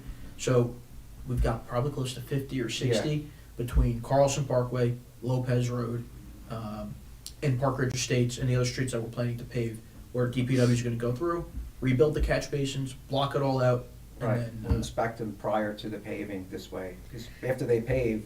we don't want to be back in Now there. you're cutting the road open Yeah. again, so we make sure that everything's, complete and rebuilt and ready to go, so they can pave and. Any questions on the streets and roads for Jerry? Nope. All right, we're gonna jump to snow, Jerry's favorite line. Snow removal, last year's budget, $288,350. Jerry was able to cut $350 off that budget, which we're very appreciative of. You see here is overtime is $90,000. Unfortunately for us, our snowstorm thus far has been on a Sunday, which is, a lot more overtime. DPW loves it. I hate it. Salt. You want to talk a little bit about salt, Jared? As you can see, last year, $150,000 was budgeted for salt. Now, some issues that we have with that is that if all that money's budgeted for salt, it's only earmarked just for salt. So I cut the 150 in half. I put 75,000 to salt and 75,000 to vehicle parts and accessories. For plows, a plow's what, $8,000 now? 6.5 foot Western. Yeah. I mean, so you're looking at these are just for regular pickup trucks. When you get to the bigger, what do you at with that? 25,000, 30,000. Right. So to put a plow on that Mack that we just talked about, you could buy a car for the cost of the plow almost, right? So I felt, and if the council disagrees, by all means we could change it. The money might have been best split up in a different account that we could draw on as we needed it, as opposed to just buying salt. If we run low on salt, we could transfer the money back in. But I think there's more of a need for us to put it towards the vehicles than the salt Yeah, production. absolutely. I don't know. Do you know what the price of salt is? I told you I was going Salt to is, $61.80 right now per ton. Next year, I think it's gonna drop a couple of dollars actually, according to the Essex County Co-op. That's where we buy the So, salt. yeah. And with the salt too, we keep it fully stocked at the salt dome. I know you guys probably get annoyed by my text when I say, hey, we're hitting all the streets, we're salting early, we're getting out. We'd rather be safe than sorry, and I think we were pretty good with the last storm. We received no complaints to my knowledge. about Yeah, any no, of I it. give kudos. The last storm, my Oh. street was one of the better times that my street was Oh, done. good. You want to talk about what we did with the contractor that's been working for the past 2 years, unlike in prior years? Yeah, sure. So the contractor always plowed the south end from Sweetwood all the way to Franklin. So they would do it solo, separate from the DPW workers. So starting last year, we combined them with our guys. And it's so much easier. Everything gets done. I don't have to babysit these guys. We know, the work gets done. So by having a town truck with the contractor and splitting it throughout the town, DPW trucks have radios in them constantly, Right. everyone's in contact, no one's missing a beat, and everything stays nice and tight. So that's a new way that we tried to plow, and it's been working pretty And it good. saves me time, because then I gotta keep checking on these guys, because they're by themselves. But They now don't know that the they're with streets, our yeah. guys, I know what's going on, they know what's going on, and You're in constant How does that contact. work exactly, that they're with the DPW guys? So if, let's say we have 4 zones in town, right? 4 zones, yeah. That we split up. So previously, the south end zone was only plowed by the contractor. A DPW truck wouldn't go in there other than Jerry checking on it. But let's say the contractor has 4 trucks, and they put 4 trucks in the south end zone. Well, now what we did was we took one of the contractor truck in each zone, and instead of having 4 contractor trucks there, they may have 1 or 2 DPW trucks and a contractor truck working together in each zone. That way, they're not left to their own vices over there. The DPW guys know the streets better. They're on them every day. They know what hot spots are, and the DPW guys are able to guide the contractor as to what needs to be done and where. And they have the radios too? The contractors have the Yeah, I give radios? them hand radios, yeah. And I like to keep everybody in the same area all the time, so they get to They just know the where to streets. put the snow, where not to put the snow. Everybody learns their areas, and it's just more efficient that way. And, the work gets done, nothing's missed, As a South End resident, so much better. Mhm. Yeah, it's so much better. Yeah, as a South End resident, I agree. Any questions on snow? I mean, it's, end of January, so hopefully we get through the next 2 months with relatively minor. Oh, Yeah, you said that'd it be out nice. loud, Joe. We said it's not February, so. They So, did. Jerry's other budget is parks and playgrounds. Joe, you're a busy guy. Jerry's busy. That's Page 9. page 9.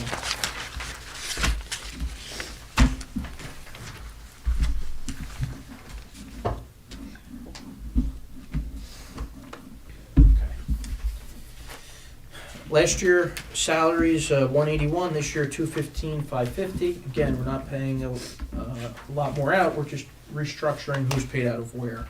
And you could see that because the overall budget last year was $266,000, and that number now is $271,050. In there, you could see the 03752139 account is for the maintenance of Panther Park. That's where we pay a landscaper to cut Panther Park. There's other lines in here. As the council's aware, we privatized the grass cutting at Town Hall also in an attempt to provide less restriction in front of the fire department, so it's not tied up all day, and also so DPW can focus on other areas such as the pump stations for the water utility, which previously had a full-time person assigned to that, but what we're going to try and do is restructure the duties without having to rehire for that position and have the current staff cut that. Let's try to go through here a little bit. Chemicals and gases, that's for the bees. Yeah, bee spray, yeah. Bees. Yeah. That's right, that's right. I forgot about that. That's Mikey's budget. Clothing and uniforms, $35.50. That's a contract item based for each employee in that division. Garden, park, and supplies, $6,800. General equipment and machine and parts. In capital this year, which we'll talk about now, there's a new lawnmower in there for about $15,000. I believe that's going to replace a hydro or a belt-driven a hydro 36-inch walk-behind. For the landscapers in the room, those are like the Bobcats and the Skags of the world, pistol grip, the walk-behind mowers.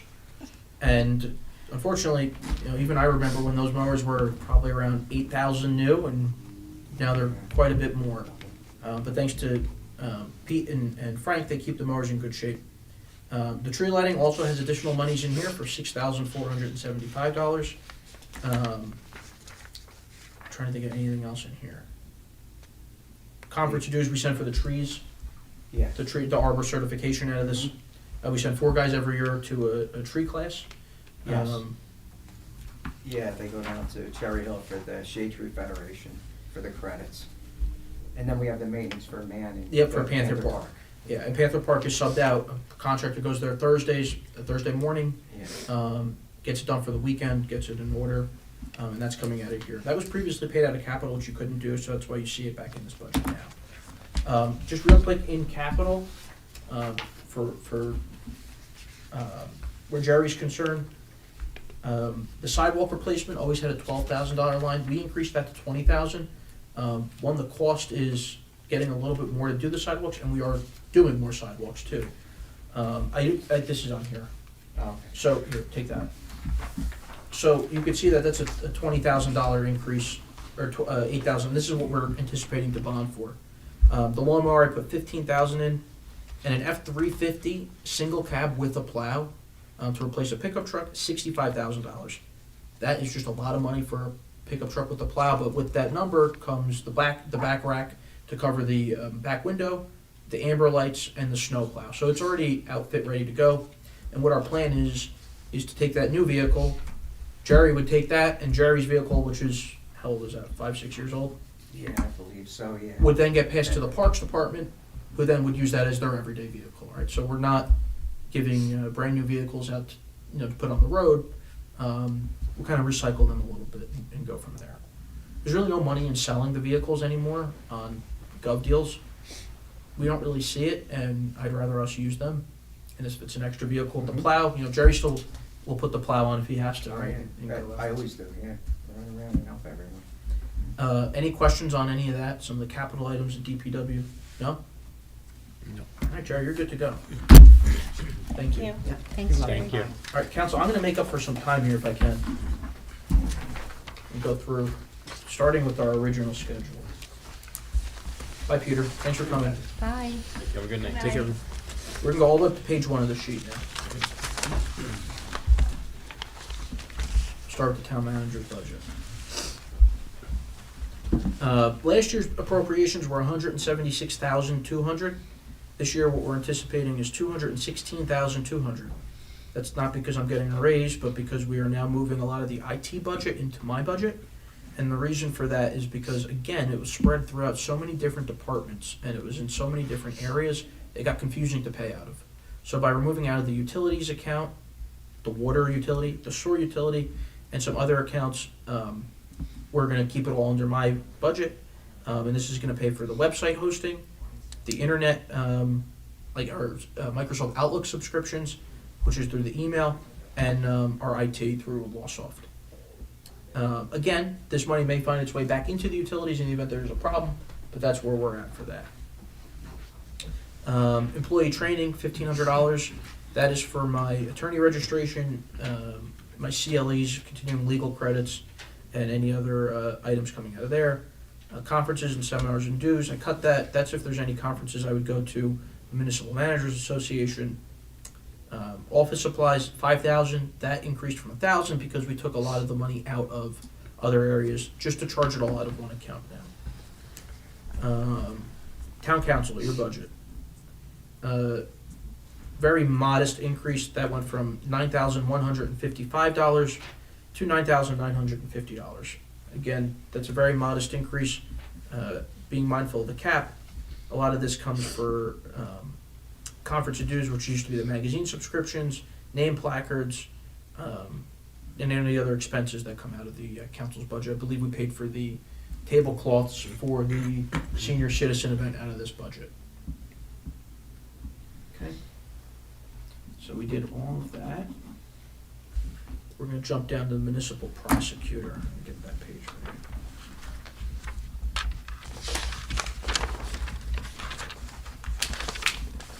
That is, I believe, way down.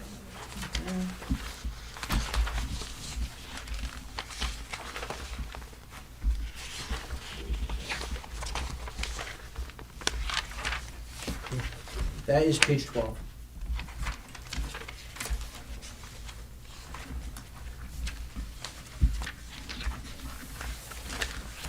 Good news is municipal prosecutor's line stayed the exact same, 25,000. Public defender line increased from 6574 to 6600. Public defender is only used as needed and assigned by the court, and municipal prosecutors here every Wednesday. While we're on this page, if you look down a little bit, you'll see two lines: capital improvement fund and debt service. The capital improvement fund is money that we take from our pilot revenues and place into the budget. It requires a capital ordinance for spending. However, there's no debt associated with it. We're basically just funding it with surplus from the pilot revenues. You can see last year that number was $1,926,000. This year an estimated number is $1,992,000, and that's for the capital projects that we'll discuss towards the end of the meeting, some of which we've already discussed in here. If you look down a little bit further on that page, you'll see our debt service. Now, that number is slightly less than it was last year. However, you can still see we're paying very aggressively towards our band principal and our bond principal. The interest rate, I'm happy to say, has dropped because we continue paying the principal down pretty quickly. So if you look at the band principal, which is the bond anticipation note, last year we paid $1,937,570. This year we're planning to pay a little bit more on principal of $1,938,535. And the difference is that we're paying less in interest on the band interest and on the bond interest as well. So you actually don't see an increase in what we're paying for total debt service. You see a decrease between $3,744,650 to $3,692,872. But the principal payments are still increasing because the interest is reduced. Bond anticipation notes have to be paid off within 10 years. I believe with this, we'll be paying up to year 2025, which means we're 5 years ahead of schedule. And part of the council's philosophy has always been to use that surplus money for debt service, capital improvement projects, and land acquisition. That's it right there. Any questions on that?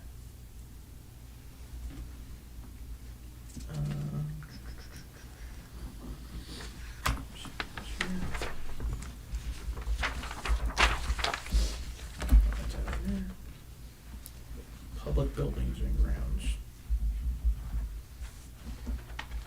Sorry to make you jump back again.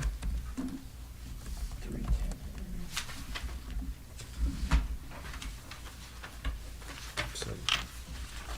This is page 7.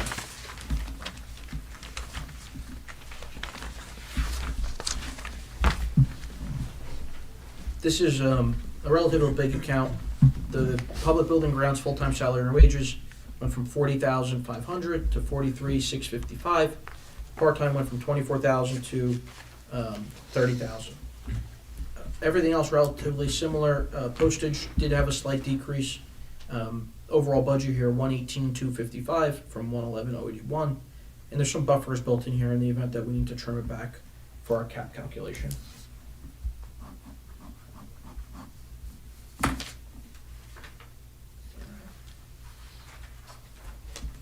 Moving right along. I want to talk about our health insurance now. There's a good topic.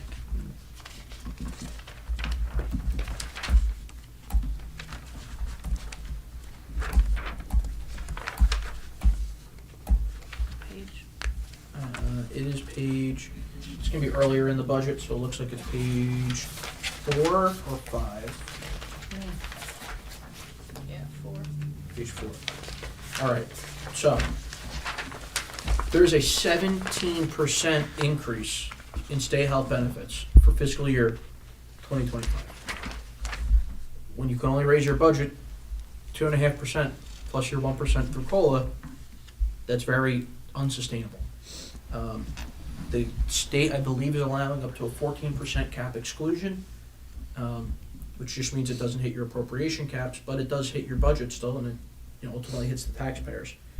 So if you look through this insurance line, you'll see Medicare Part B reimbursement. That number is 0.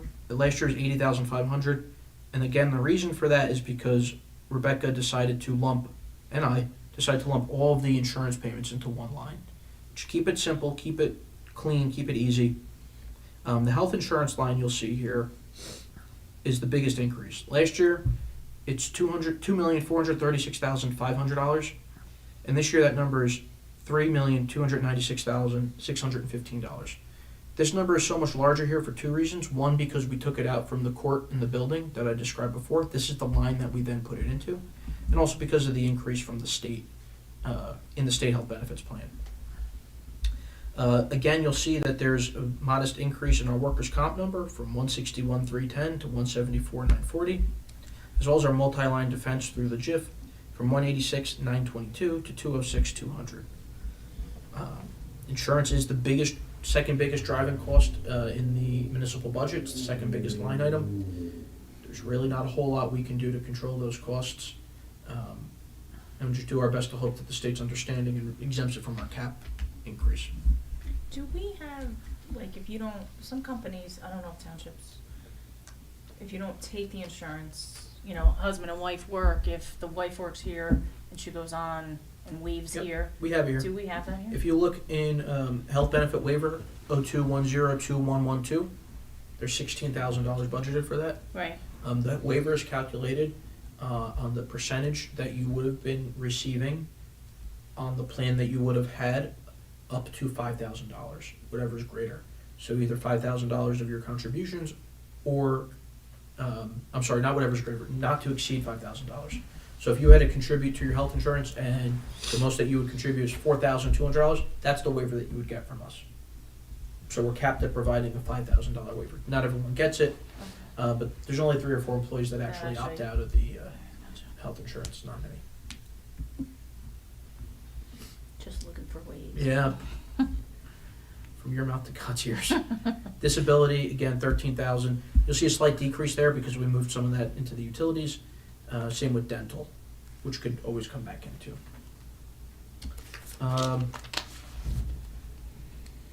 Let's go through the lighting account. I'll find that in here real quick.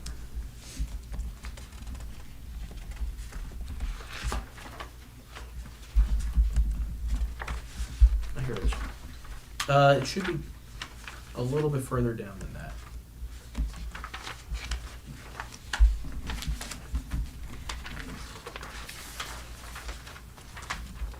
This is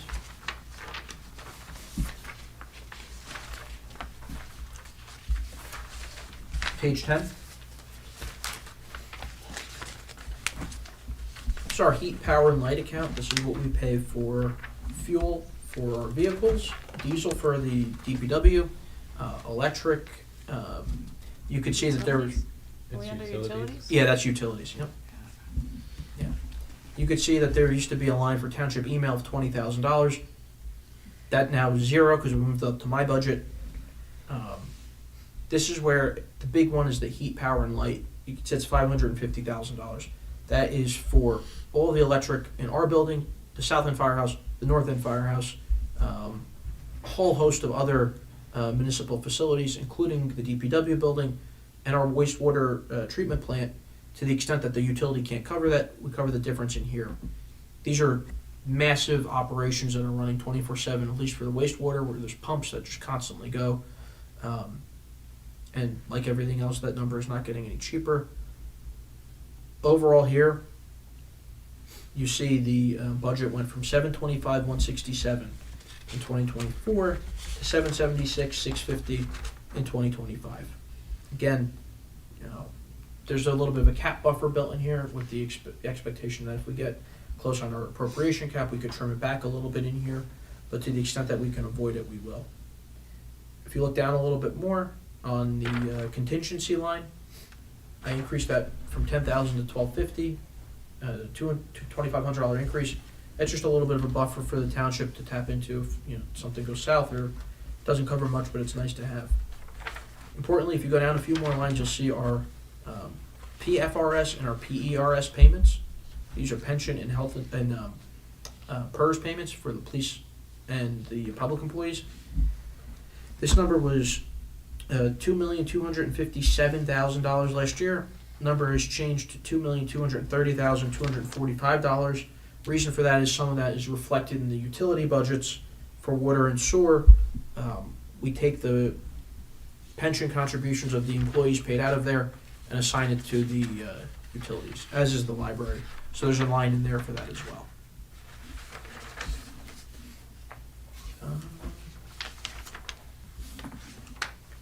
All right, we did the utilities, we did vehicle maintenance.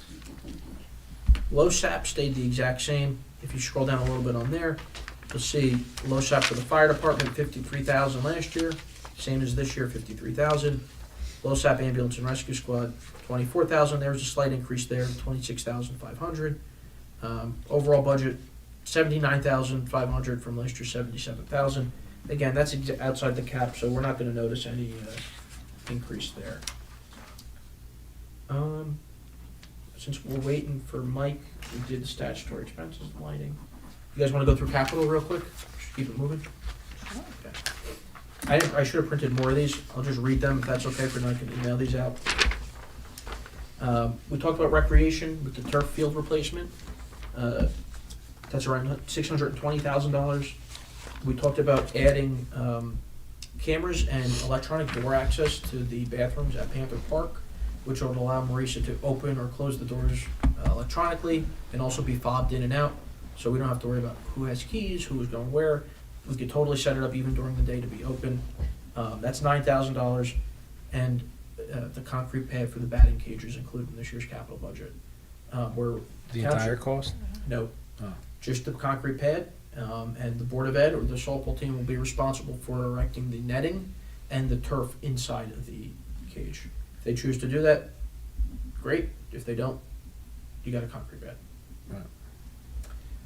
For our DPW, as the council discussed a few months ago, a road overlay of $1.2 million. That's going to include all the Park Ridge streets and a lot of other streets in town that have been paved.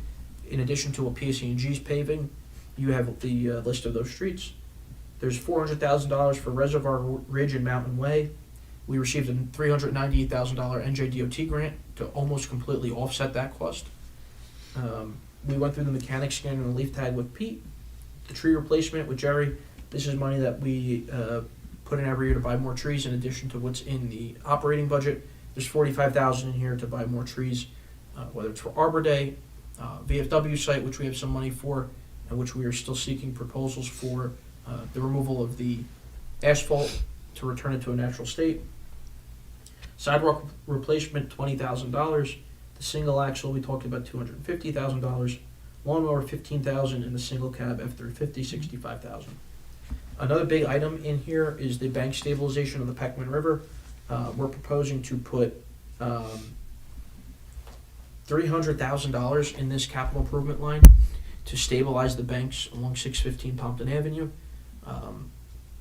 Those plans are currently being submitted to the DEP pending approval, so hopefully by the time we hear back from the DEP, we'll have the money ready to go to stabilize that bank. With respect to general government, there's $200,000 for various improvements to municipal properties, $85,000 to budget for running water in the bathroom to the barn at Morgan's Farm. I took that out. Tax revaluation of $400,000 is what we're estimating the 2025-2026 reval to be that Rich Hamilton spoke about. IT improvements, $30,000, $20,000 to redesign the website, $1,500 for a new CATV camera for the CATV committee, which would allow them to film events outside of town hall and live stream those events, whether it's the fireworks, the tree lighting, ribbon cuttings, any event that the township's participating in. That camera will do that. There's money for the mini splits, the AC units of $12,000 and $16,000 budgeted for digital zoning maps. This would allow for our zoning maps to now become digital, identified with the block and lot number, what zone they're in. It'll link you to the code as to what's a permitted use, an accessory use, a non-permitted use, setback requirements, all online. Right now you come in, you get a sheet of paper, it tells you what the zone is, but you don't know what zone you're in, so you have to look at the map. It'll all be online. And that's something that's, again, these are all fluid. I tried to keep the dollar amounts similar to what we bonded for last year. That was kind of my goal.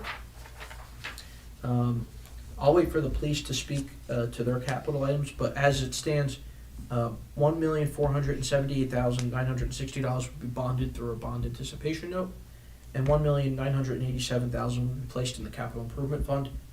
The bond anticipation note is less than we bonded last year, and the capital improvement fund's around $20,000 more. Any questions on that? And let's see where Mike is. Is there any anticipated land acquisition in that capital? There's not. We would do a bond for that. We wouldn't do a bond anticipation note because for land acquisitions, you typically the useful life of that is much longer than what the bond anticipation note would be, and you could take a 30-year bond out on that. Again, before we do that, I wanted to see what our real development potential gets adjusted to with vacant land adjustments from the planner and the affordable housing. But we could always, the council, 4 votes, could cast a bond ordinance tomorrow. Let's see where Mike is. It's tough for him to come up to.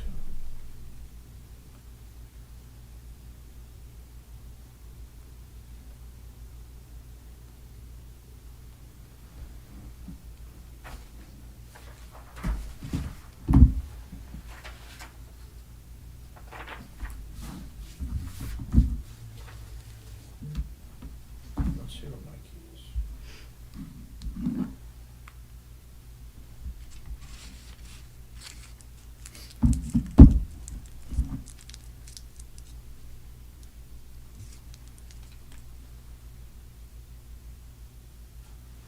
All right, Mike's gonna call him. He's fixing a water main repair. So. Let me call him here.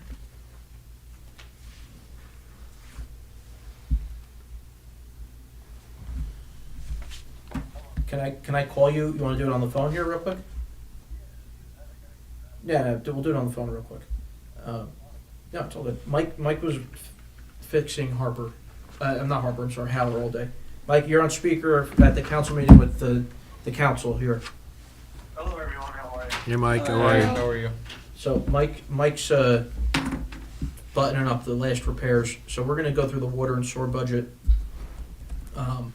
with him real quick on the phone. Mike and I met last week. I'll pull it up real quick.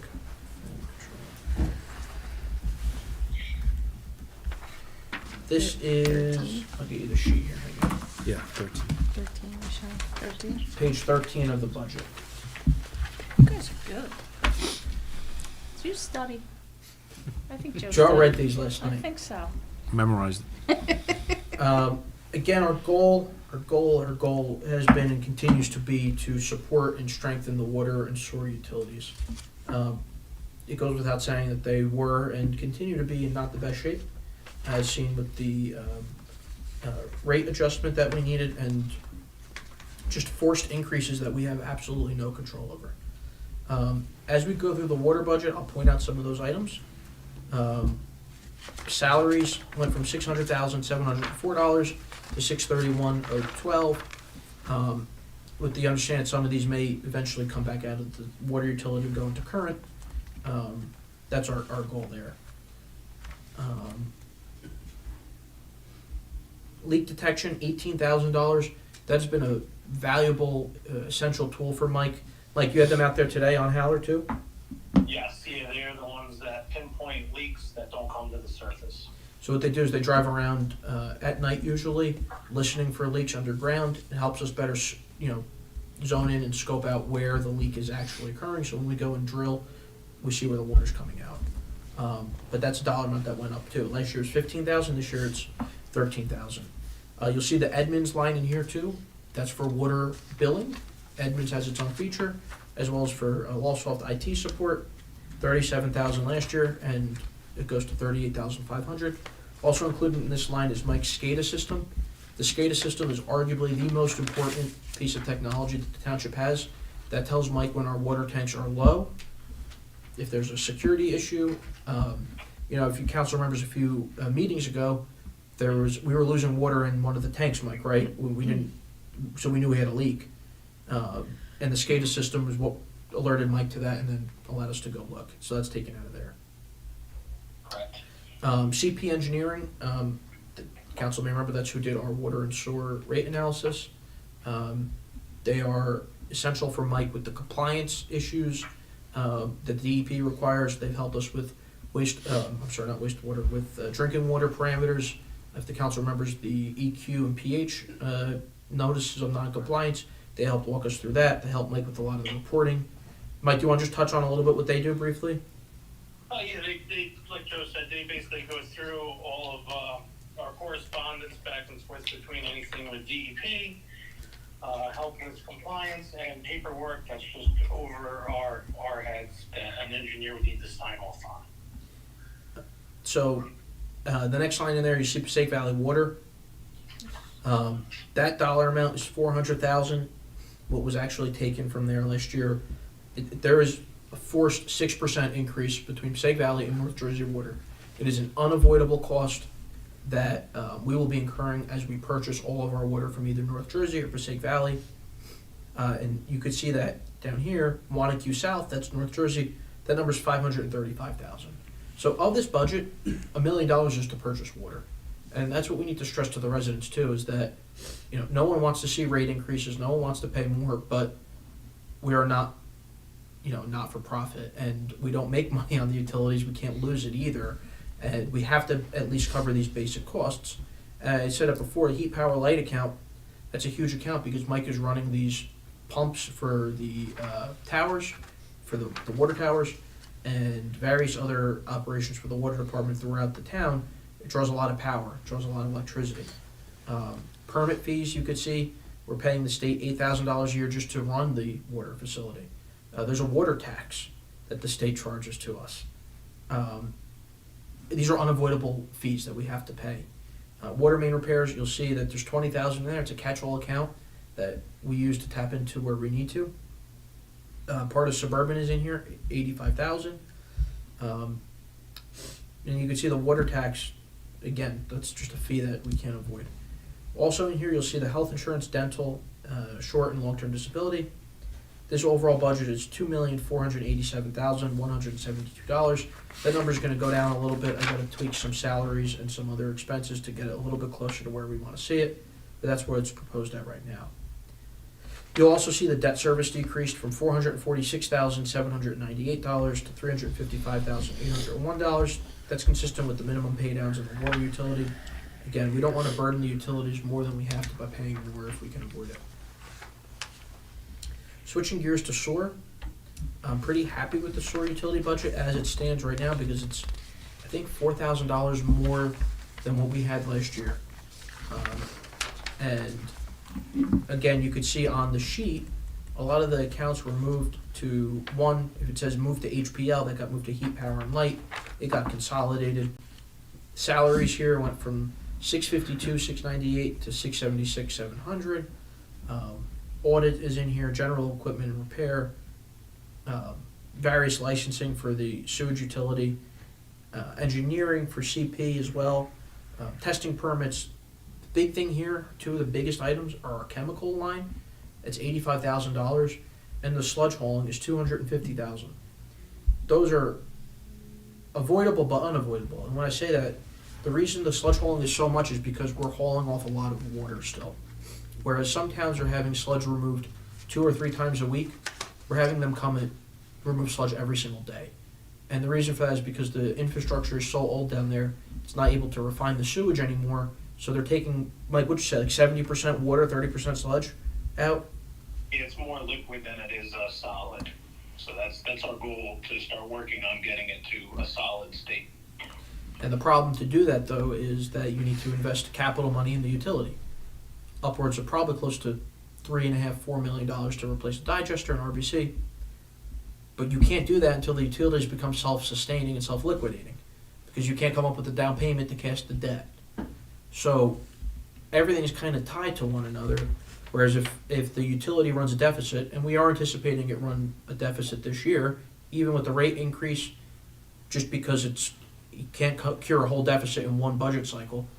Eventually, our goal is to have it run a surplus where we have money returning into the utility for capital projects or a down payment on debt to fix a digester, to fix an RBC, to fix the chlorinators and the UV lights. The infrastructure is from the 50s, right, Mike? The digester that old? Yeah, the digester was the original piece of equipment from the original plant. So, these are costly endeavors. Unfortunately, the township doesn't qualify for iBank principal forgiveness. If we did, that would be great, because what we would do is apply through the iBank for a loan. Basically, the iBank is a state-sanctioned infrastructure bank where they give you the money, but we don't qualify to get the principal forgiveness. So the extra hurdles it takes for us to go through the iBank is just not worth us doing it when we could bond for it and eventually pay the debt service. Same thing here, debt service here is a very slight $10,000 decrease. I'm happy with the SOAR budget as is. Rebecca's right now probably working on finalizing some of the final numbers, which is going to really determine what and where deficits are, any deferred charges are, which ultimately impact the cap bank and ultimately impact what this budget would be for next year. You have any questions for Mike? No. No. Mike's been busy Saturday. We had 3 water breaks in 3 days. So, the crews have been out there, and it's not easy, but it's that time of year, right, Mikey? Oh yeah, and plus we're also wrapping up all of our end of the year state required paperwork, so that's was working on over the weekend. Nothing for Mike? One Go question. ahead. Councilman Misery has a question. From the 250,000 for sludge removal, Yep. how much would that go down if we had a new digester? Mike, how much would that go down? Can you estimate what the sludge removal contract would be if we had a new digester? I would like to see it at least cut by 100,000. A few years ago, the state required us to have phosphorus removal. So we had to increase the chemical line because we had to feed more chemical to basically remove the phosphorus out of the waste line. So by doing that, it also increased our sludge production. So that's why, looking at different types of filtration and also upgrading the digester, I'd like to see that line item be cut way down, and also the chemical line item would be cut down too. So if you cut the chemicals in half, that brings it to 45,000 roughly, and you're saving almost 150,000 in the operating budget. Right? Which, again, but to get the utility to be able to support the debt, it's got to be self-sustaining. It's not there yet. It hasn't been there in probably 10 years. And we couldn't use like Pilot as a down payment to get that, So to get a loan? the problem is, could you? It's hard. It's hard because Pilot is a miscellaneous revenue not anticipated coming from the Hilltop development or other developments that we've approved pilots for. The theory behind the utility is that the users of the utility support it, right? You pay your sewer bill, you pay your water bill. The use of that goes to that. Can you argue that they're paying water and sewer bills, and that Pilot money could support it? You probably could. I don't know if the state would accept it as a reason to, like, we'd pay the water meters out of Pilot funds. But why could we justify that? because everybody has a water meter, right? Everyone is benefiting from it. To the same extent, would everyone benefit from a $2.5 million digester? Yeah, because you wouldn't have to raise it in your taxes and current fund or deferred charges, so on and so forth. So that's a question for our bond counsel and for our auditor, but I would like to say it could be because we would have the money to do it. But that still doesn't negate the fact that we need to get the utilities to a stronger point. Even this year coming up, we still need to work on getting them where they need to be. Right, but I'm just thinking that that might be a wise investment for the township. Yeah. If we were able to do that sooner than later. It's not, you're also saving $150,000 a year. You know, you could always recast the bond when the interest rates go down. It might be a huge savings long-term for the council. And it's not one of those, you know, it's in comparison to what we were talking about earlier, it's not like a DPW truck. Right. Right? We're talking about a digester from the 1950s. This is going to, you know, I'm assuming if we get one in 2025, 26, that's going to last us a long time. Mike, So- how would that work? Would it last, yeah? But, you know, we did look at that. CP was down a few months ago. We started doing some investigation as far as what pieces of equipment, you know, we would do as far as rehabbing the digester. I've started talking to other operators and go visit other treatment plants to see what would work best for us in the long run. So we can explore the pilot option. Yeah. I would look into it, just Yeah, so we know, just to if it's, even if it's a possibility. If it's not a possibility, Then we then can't do it. At least then we we know. can't do it, Any other questions for Mikey? you know. Water or sewer related? No. Keep up at it, Mikey. Button that up. We'll keep it going, no problem. Thanks, buddy. See you. Bye. Chief Donlin, you're in the hot seat. Hey, Chief, how are you? How's everybody doing? Good, how are you? Nice and quick. The fire department budget is an easy budget. Page 5? It's 6, 7. 5. bottom five. Yep. Okay. Fire budget's relatively similar to what it was last year. We'll just do the overall, because I know the chief has a eventual big capital request of the governing body. Last year's budget, 201,850, it jumps to 205,850 this year.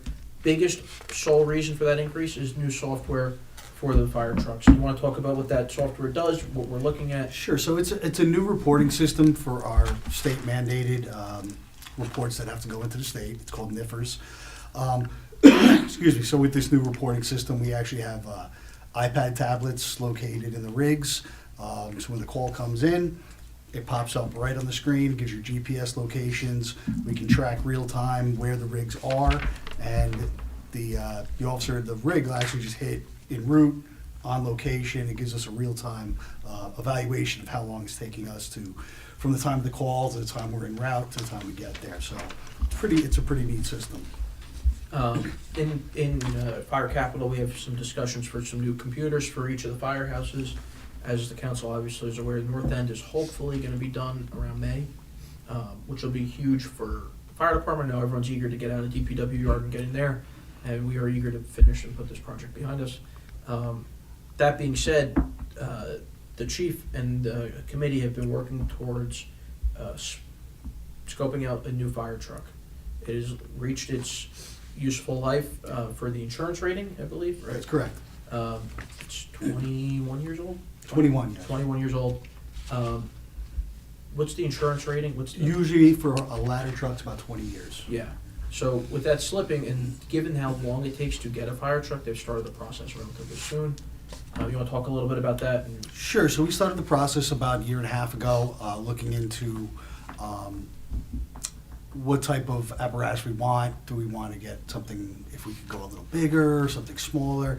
So at the end of the day, the committee decided we're going to stay with pretty much what we have, including the same vendor. So the new truck it'll have a little more space for our equipment, but it's going to look relatively the same. You're not going to see much of a difference in aesthetics, but it does take about 3 to 5 years build time now. There's not many manufacturers left in the United States of fire trucks, so the wait time, once you put your order in, is about 3 to 5 years. There's also some temporal limits here because the truck is at Center Company, which is where we are. It's very limited space. There's about 3 inches between the bumper and the back wall. Yes. So it's not like we're swimming with options here as to what Yeah. can fit in there. It's a 105-foot ladder. It's a 105-foot ladder. Yeah. The new one will be the same 105-foot ladder. That's from the ground to the very tip if it's straight up in the air. Like Joe had mentioned, we are confined by the space that we have in the bay downstairs. When we got this ladder truck, we actually extended out the front of the building about 4.5 feet so that we could fit a new ladder truck. As technology is advancing, the trucks are just getting bigger and bigger and bigger. So this actually has to be custom built to our specs. So when we investigated a couple of other truck companies that build trucks, we would say, listen, it has to be no bigger than 39 feet, 9 inches. And they're like, well, we could do 41. This is the hard line. It won't fit. So that really helped us narrow down which company we're going to go with. And again, we're just taking the specs from the old truck almost and building a new truck with it. Well, Any here's a questions? dumb question. Do you like trade in an old truck? We'll sell it. You can sell it. Sell We'll it, sell some we'll sell it value? down south. Yeah, usually down south, they'll buy used apparatus from up north, and that's what they do down there. They just run them till they can't run anymore. And the equipment that's on the truck? Most of does the it move most over of to the the new most of the truck? equipment is going to be It fits and moved whatever. over. Yes. So most of the equipment, Okay. even though the truck ages, a lot of the equipment on the truck reaches its expiration date before the truck does. So, Oh, so it's changed. it's constantly, Some of it. when things fail, like we just had a ladder fail, so we're going to replace that ladder with a new ladder because we're still maybe 3 to 5 years out from a new truck. So that ladder will just go from the current truck into the new truck. So a lot of the equipment that we have is going to just go from one to the other. Chief, how old is the current truck? It's about 21 years old. 21 years old. Yeah. So by the time you see the new one, it'll probably be Closer to 25. Yeah. Yeah. With an average lifespan Of of 20. 20. Yes, the Is that what you're saying? NFPA rates it about 20 years. So we weren't expecting such a long lag time Yeah, with it's a from long time. from Start. ordering to actually getting it. But it's this way with almost every distributor and every truck out there. It's And by the time that truck comes, you'll be doing the process for an engine. yeah. Any questions? What's the Engines are cost? cheaper. What's the, yeah. You're looking between probably 1.7 and 1.8, all said and done. Um, That could be used for pilot funds. Pilot funds can pay for that. that again, the cost. I know it's the current truck that we have now was about $850, and again, 20 years ago. But a year from now, that 1.8 could be 2.2. And how does it get funded? Because it takes 3 years. What do they expect? So I have a meeting with Pierce to do that. What I don't want to do is cast a bond ordinance this year and not have to pay, but have to pay interest on it or principal on it, right? Yeah. So I'm gonna see with them is if we could just certify that we have the funds, which I'll send our AA plus bonding capacity from Standard & Poor's. I'll send our fund balance, our utilization of the debt, what our bonding capacity is.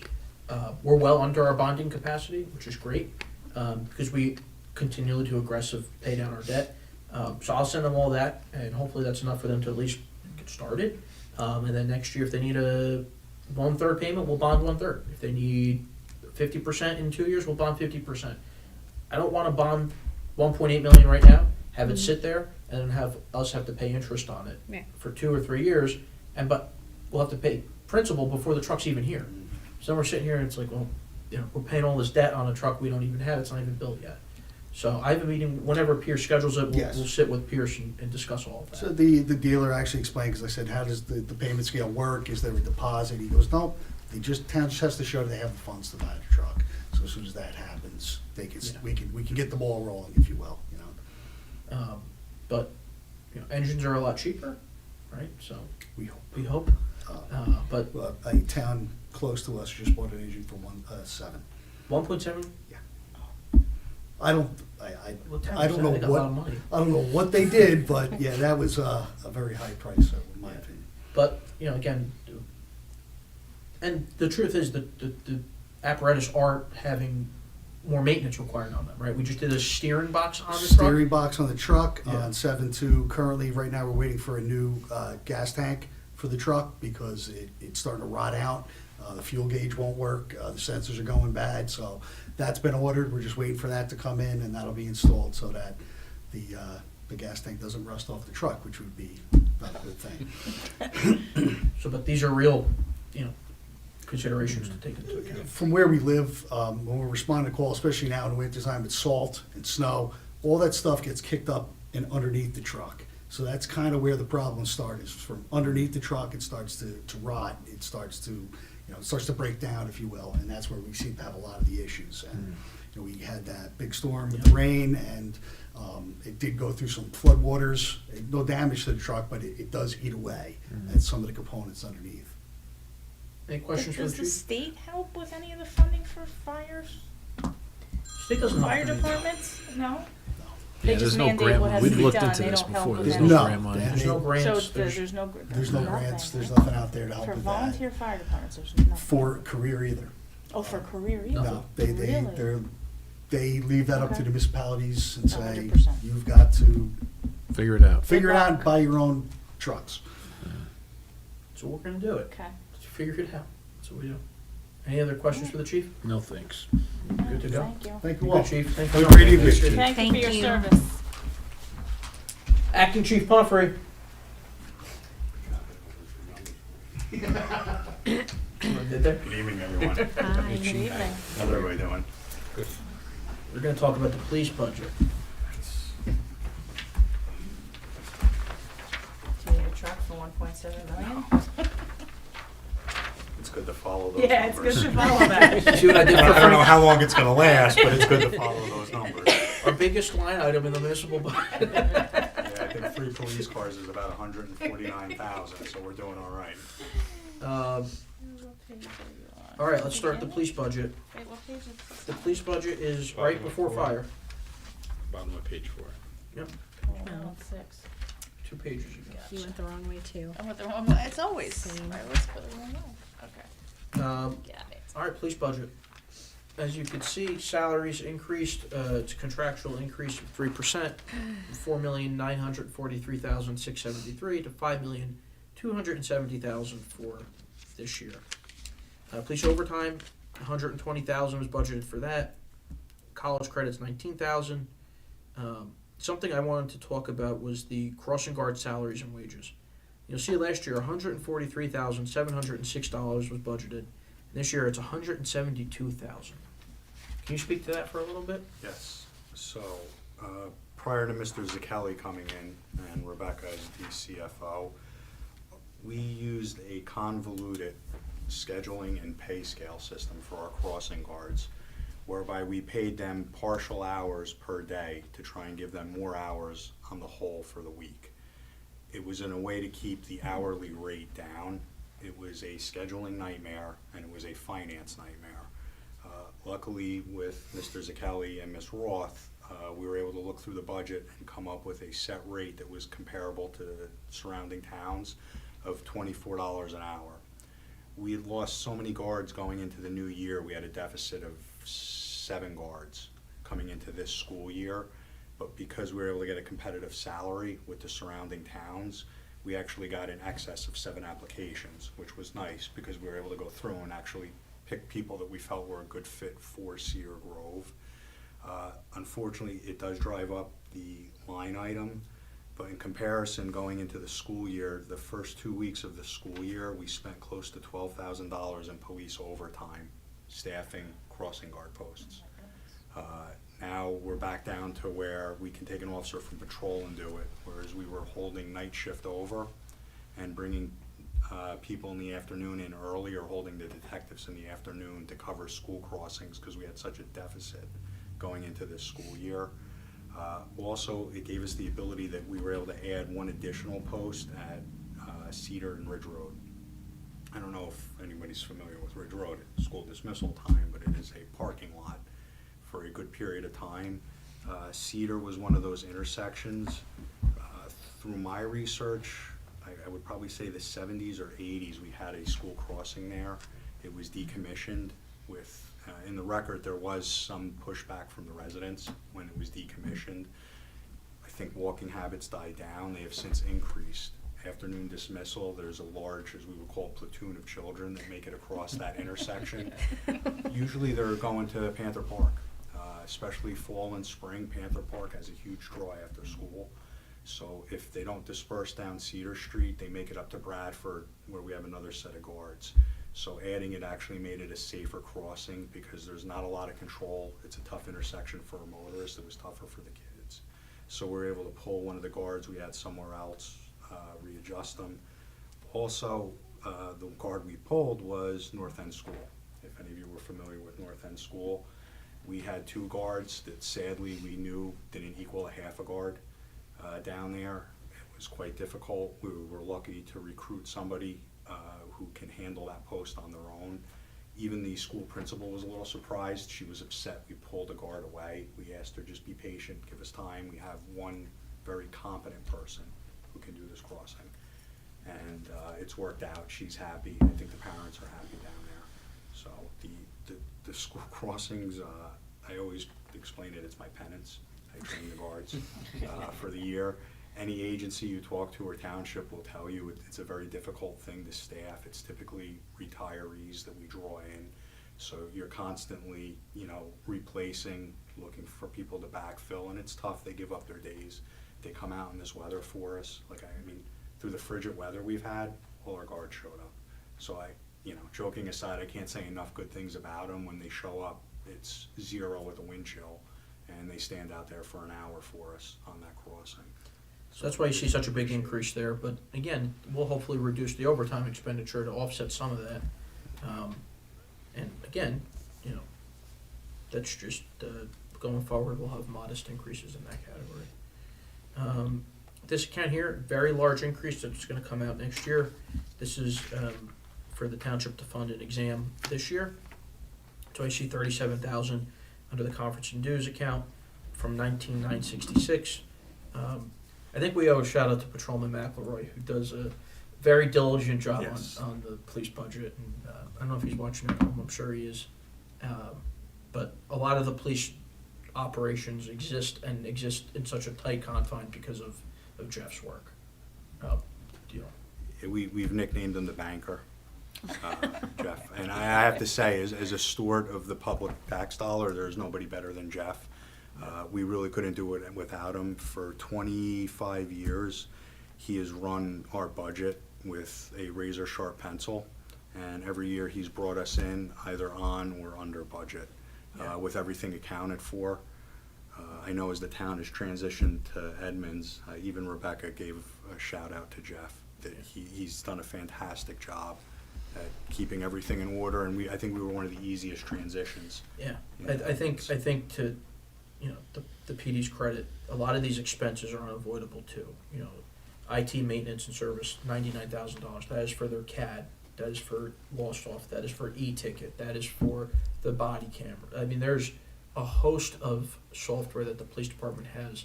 I'm not even scratching the surface for some of it, and that these are just regular costs. So when you see this O&E, $100,000 goes to servicing software. $150,000 goes to purchasing 3 new police vehicles, right? So $250,000 in the O&E is for vehicles and software, right? That's not including the training for our officers. That's not including supplies. $12,000 just to be on the state police radio network, right? So there's a whole host of expenses in here that, while they benefit the police department, they don't trickle down to a patrolman on the road, right? Because it's a software cost. It's a new vehicle that we're paying for out of the operating budget. There's a lot of that as well.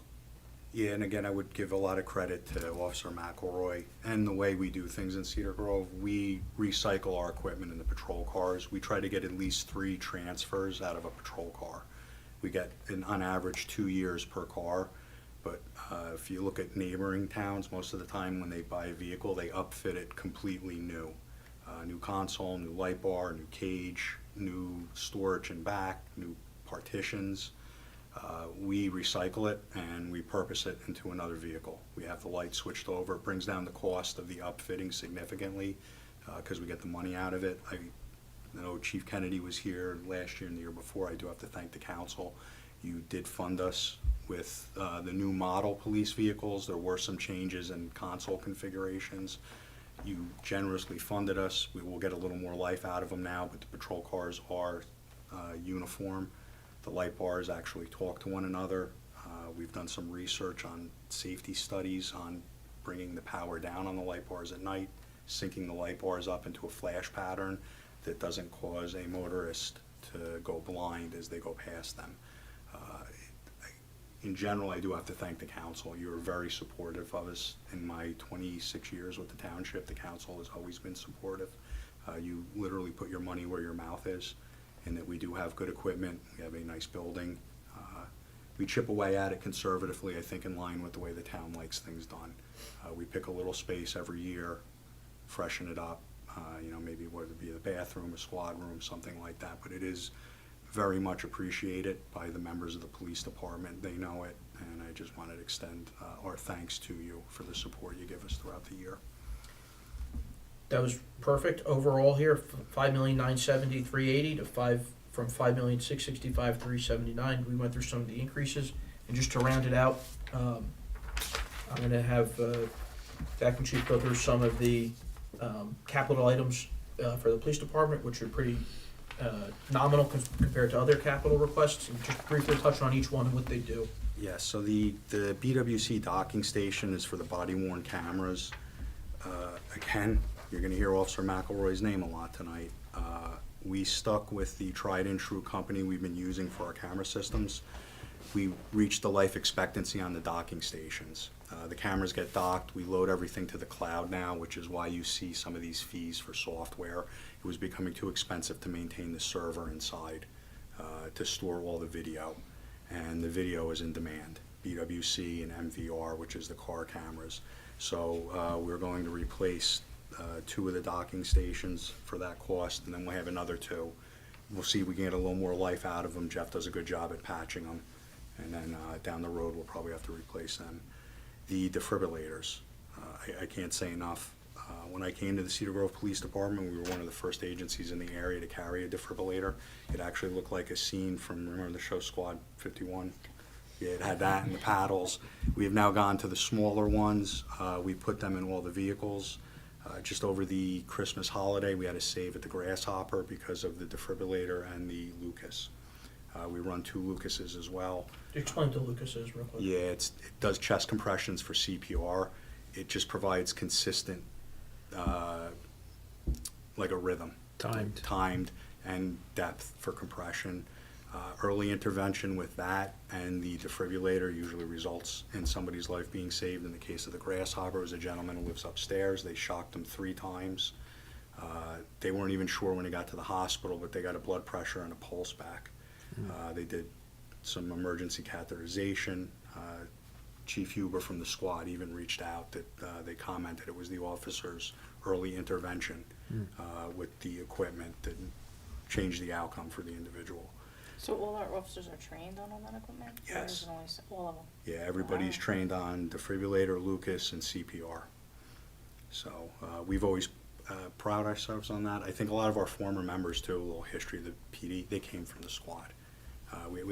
It's kind of been ingrained in us over the years. We try to work closely with the first aid in Cedar Grove, help them carry and things like that. So again, we've gotten our useful life out of the defibrillators over the years. It's time to upgrade them to some new ones.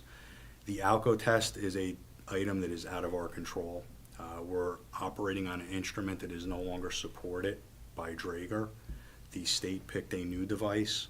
They're rolling it out county by county. Essex County, in true fashion, is the last county in the state of New Jersey who's going to get it. We're on borrowed time on ours. Actually, we're one of the last instruments that's still up and running in the area, I believe. This is the breathalyzer machine for DWI. DWIs. 2 weekends ago, we had East Orange, Belleville, Montclair, and Verona here to use ours. Little Falls has been in recently. We're one of the last ones that we've maintained our equipment, so I'm hoping they don't wear it out on us. They can't use the new one when it comes in either. Yeah, I told them I'm gonna put a quarter machine in and start charging them for mouthpieces. Some improvements to the police common area. Again, like I said, every year we chip away a little bit at the building. This is on the first floor in the hallways. It would be flooring to match the new desk area, some fresh paint, and some new ceiling tiles. Some of them from going up and down over the years have broken. The weapons purchase, we had put in 4 new rifles. I know it's something people don't like to talk about, why we have to have patrol rifles. They were transitioned many, many years ago because of active shooter incidents. Unfortunately, they're much more accurate at distance, and they reduce the chance of like a shotgun having a wide spread on the 00 buck. You have unintended consequences of hitting things you wouldn't want to. Our rifles, again, we've kind of patched them through over the years, but we're looking to standardize them in the event wherever, hopefully not here, or if we go to somebody else for an active shooter event. Are those in each vehicle? Yeah, we put them on the road each day. We expanded, we replaced our shotguns and went to patrol rifles. Okay. It's a more stable weapons platform, much more easier for the officer to use. The Glock 43Xs, it's a small version of the weapon we carry for the detectives and the administrative officers.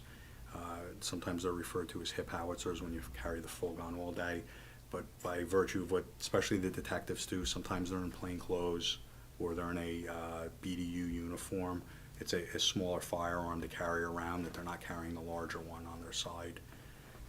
The radar units, we were able to get one through last year, and we're going to get one more, so we have a uniform radar unit in all the vehicles.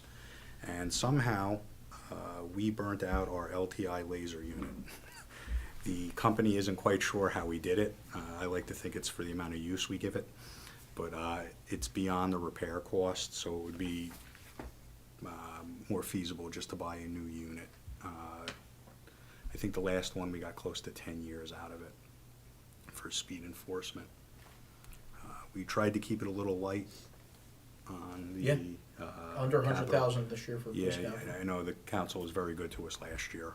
We added the drone and we did some other things. We had the desk project go through. So this year we're trying to keep it down a little bit for everybody. Well, we appreciate it, but the one question I had, Chief, how's everything as far as, we still have these issues with the home invasions, the burglaries, and car thefts throughout the county and the state. You have the license plate readers, you have the cameras in town. How's everything working? Is there any new technology that's available to help, the police department, to fight against that? The ALPRs have been very, very helpful. The surrounding towns are getting theirs up. We have a few more to put up ourselves. They help us preemptively go after it when we get a hit on them.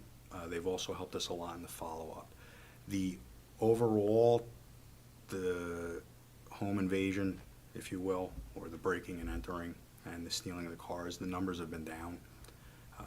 I do have to give credit to Officer Lynch and Detective Johnson. We have charged multiple people recently. I had some things I have to get to Mr. Zacchelli for the end of the year. They've participated in jobs throughout northern New Jersey. The individual from, I believe it was Clara, I think everyone is familiar with, where the resident took up arms to chase them out of the house. We just recently charged somebody for that. They were able to track them down through social media, Detective Johnson and Officer Lynch, Chris Lynch. I think we've gotten a little better with it. The officers are out there at night. The ALPRs, again, if they hit early, especially the surrounding towns have them and we're sharing the same system, it gets them to the areas where we think they're going to be coming, based on what cameras they're hitting on. I know the legislature, actually this court, has changed the grading, and they've also changed the matrix for pretrial release for those crimes, again, to try and keep them confined when we get them and charge them with it. I don't That's know. for adults. The juvenile still hasn't changed, right? The laws for the juveniles. The hasn't juveniles, yeah, and a lot of times, unfortunately, we do see there are juveniles involved in these crimes. They're using them. The last couple we've charged were adults, though. We've had a pretty good success rate.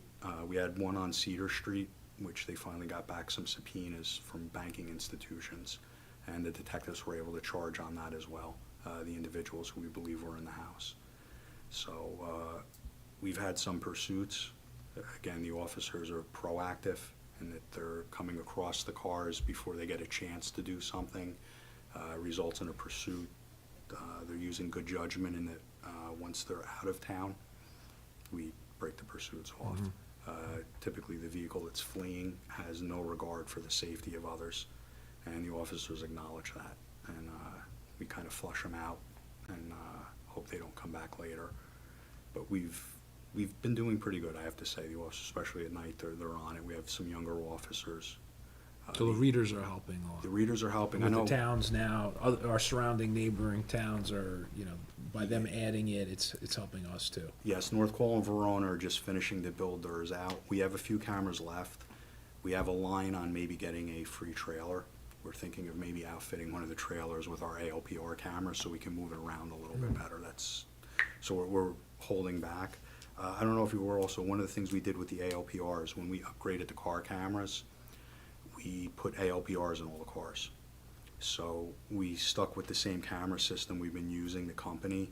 We run 2 cameras in the windshield. One is for the video, and the other is actually a plate reader. Kind of like a force multiplier. We put 5 cars on the road. We now have 5 mobile ALPRs around that are hitting on things.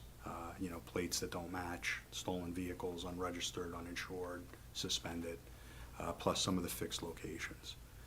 If the state would give us the green light we've been waiting for, we really want to get them on the state signals. That's where they're the most effective, when they're centered over the lanes at that height for reading. So Pompton, 23? Yeah, that's what we envision. We've worked it out with Verona where we deconflict it. We're going to share roadways where we border. Same thing with North Caldwell, so that, you know, if we want to put a camera on Grove, Verona doesn't put one on Grove. It's because it's redundancy, so they'll take Fairview Avenue. And then, you know, we each take it. Same thing with Pompton at the plaza. We want to split both sides of the highway with the cameras. The county was good. Essex County's been phenomenal. They've been putting them up for us. We did Bradford and Upper Mountain, which has proved very useful, because we tend to get a lot of things that'll come up from Upper Montclair into Cedar Grove. We get a heads up on it. The officers can get to the area and, again, try and flush them out before they get into anything. Well, I'm glad to hear that it's down and, you know, everything is you know, working well, and that you have a good system in place for you know, the night and getting everybody out there. So we appreciate it. I know that's a big concern for all the residents. And a lot of the data, obviously, they're not up to date with the data. So if they read a news article about something that happened in another township, they're concerned about what's happening here in Cedar Grove. So. Yeah, I think that's one of the worst things somebody could go for, is to have their privacy invaded like that, somebody in their house, especially at nighttime. Yeah. Our residents, like residents in general, have gotten good. They don't leave the keys in the vehicle. We didn't expect that criminals were going to up their game and try and come into the houses, which was surprising to see. But like I said, the officers, they are vigilant out there. The ALPRs, there is some federal money, which I have to speak to Credico from North Caldwell. There was some money through, I believe it was Representative Mickey Sherrill did it, that there should be some money there also that we can expand a little bit more with the camera system. Great. Any other questions? Anything PD related? Anything? How about down at the park? Did we ever, are we still using the county? Yeah, we get a trailer what is it on loan. called? That still comes on loan and that's still working well? Yeah. Good. You know, it's been a decent deterrent effect, I would imagine, more so than anything. And Yes, down at Devil's Hole. Yeah, I couldn't think of the name of it. Yeah. You know, if anything, it gets us there quicker. Yeah, right. You know, we're not wasting time getting out when nobody's there, but when we see people arriving, we can get there and let them know they shouldn't be doing what they're doing. Good. So. Anything else? No. Good to Thank go. you, Chief. Again, thank you, Good job on your everyone. first budget. Thank you, council. Well, you know, not asking for a $2 million fire engine. Stay safe. Yeah, right, I like that Stay one. safe. Thank you. Thank you. Okay, council, that concludes our 2025 initial budget hearing. These numbers are not hard and fast, as I said when I began. These numbers are fluid and subject to change, pending the cap calculation, our insurance exclusions, our utility deficits, and a whole host of other items that we just got to work through. I will continue working on this until adoption. If you guys have any comments or feedback between now and any time, obviously reach out to me. I hope you found the new template a little easier to go through and a little bit more streamlined than what was used in prior years. We got it done in one night. One night, that was the goal, right? Under 3 hours, too. Yeah, so, thank you all for availing yourself for this, and if there's anything you need between now and budget adoption, you'll be seeing and hearing a lot more from me, I'm sure. Great, Thank thank Great, you. thank you. For all your efforts, Mr. Zuchelli. I might have seen your truck here a On time or weekends? two on weekends, That's when I get all my work done. evening hours And perhaps. To the clerk, she's here too on weekends too. Yeah. We get it done. And we're never annoyed, I'm gonna speak for the group, we're never annoyed by your snow No. truck and plowing not at updates, all. especially when they're No. like, and I might be in a I truck. know. Listen, Those are you gotta do what you gotta do, great. guys. It's We- survival. You They're can picture his smile. as he's definitely sitting not in the annoying. truck. Nice and peaceful. I think we need a motion to adjourn, Oh. please. So moved. Second. Roll call, please. Councilman Messeri, Yes. Councilman Zazali, Yes. Deputy Mayor Miga, Yes. Mayor Scavage. Yes. Thank you, everybody. Thank you. Thank you.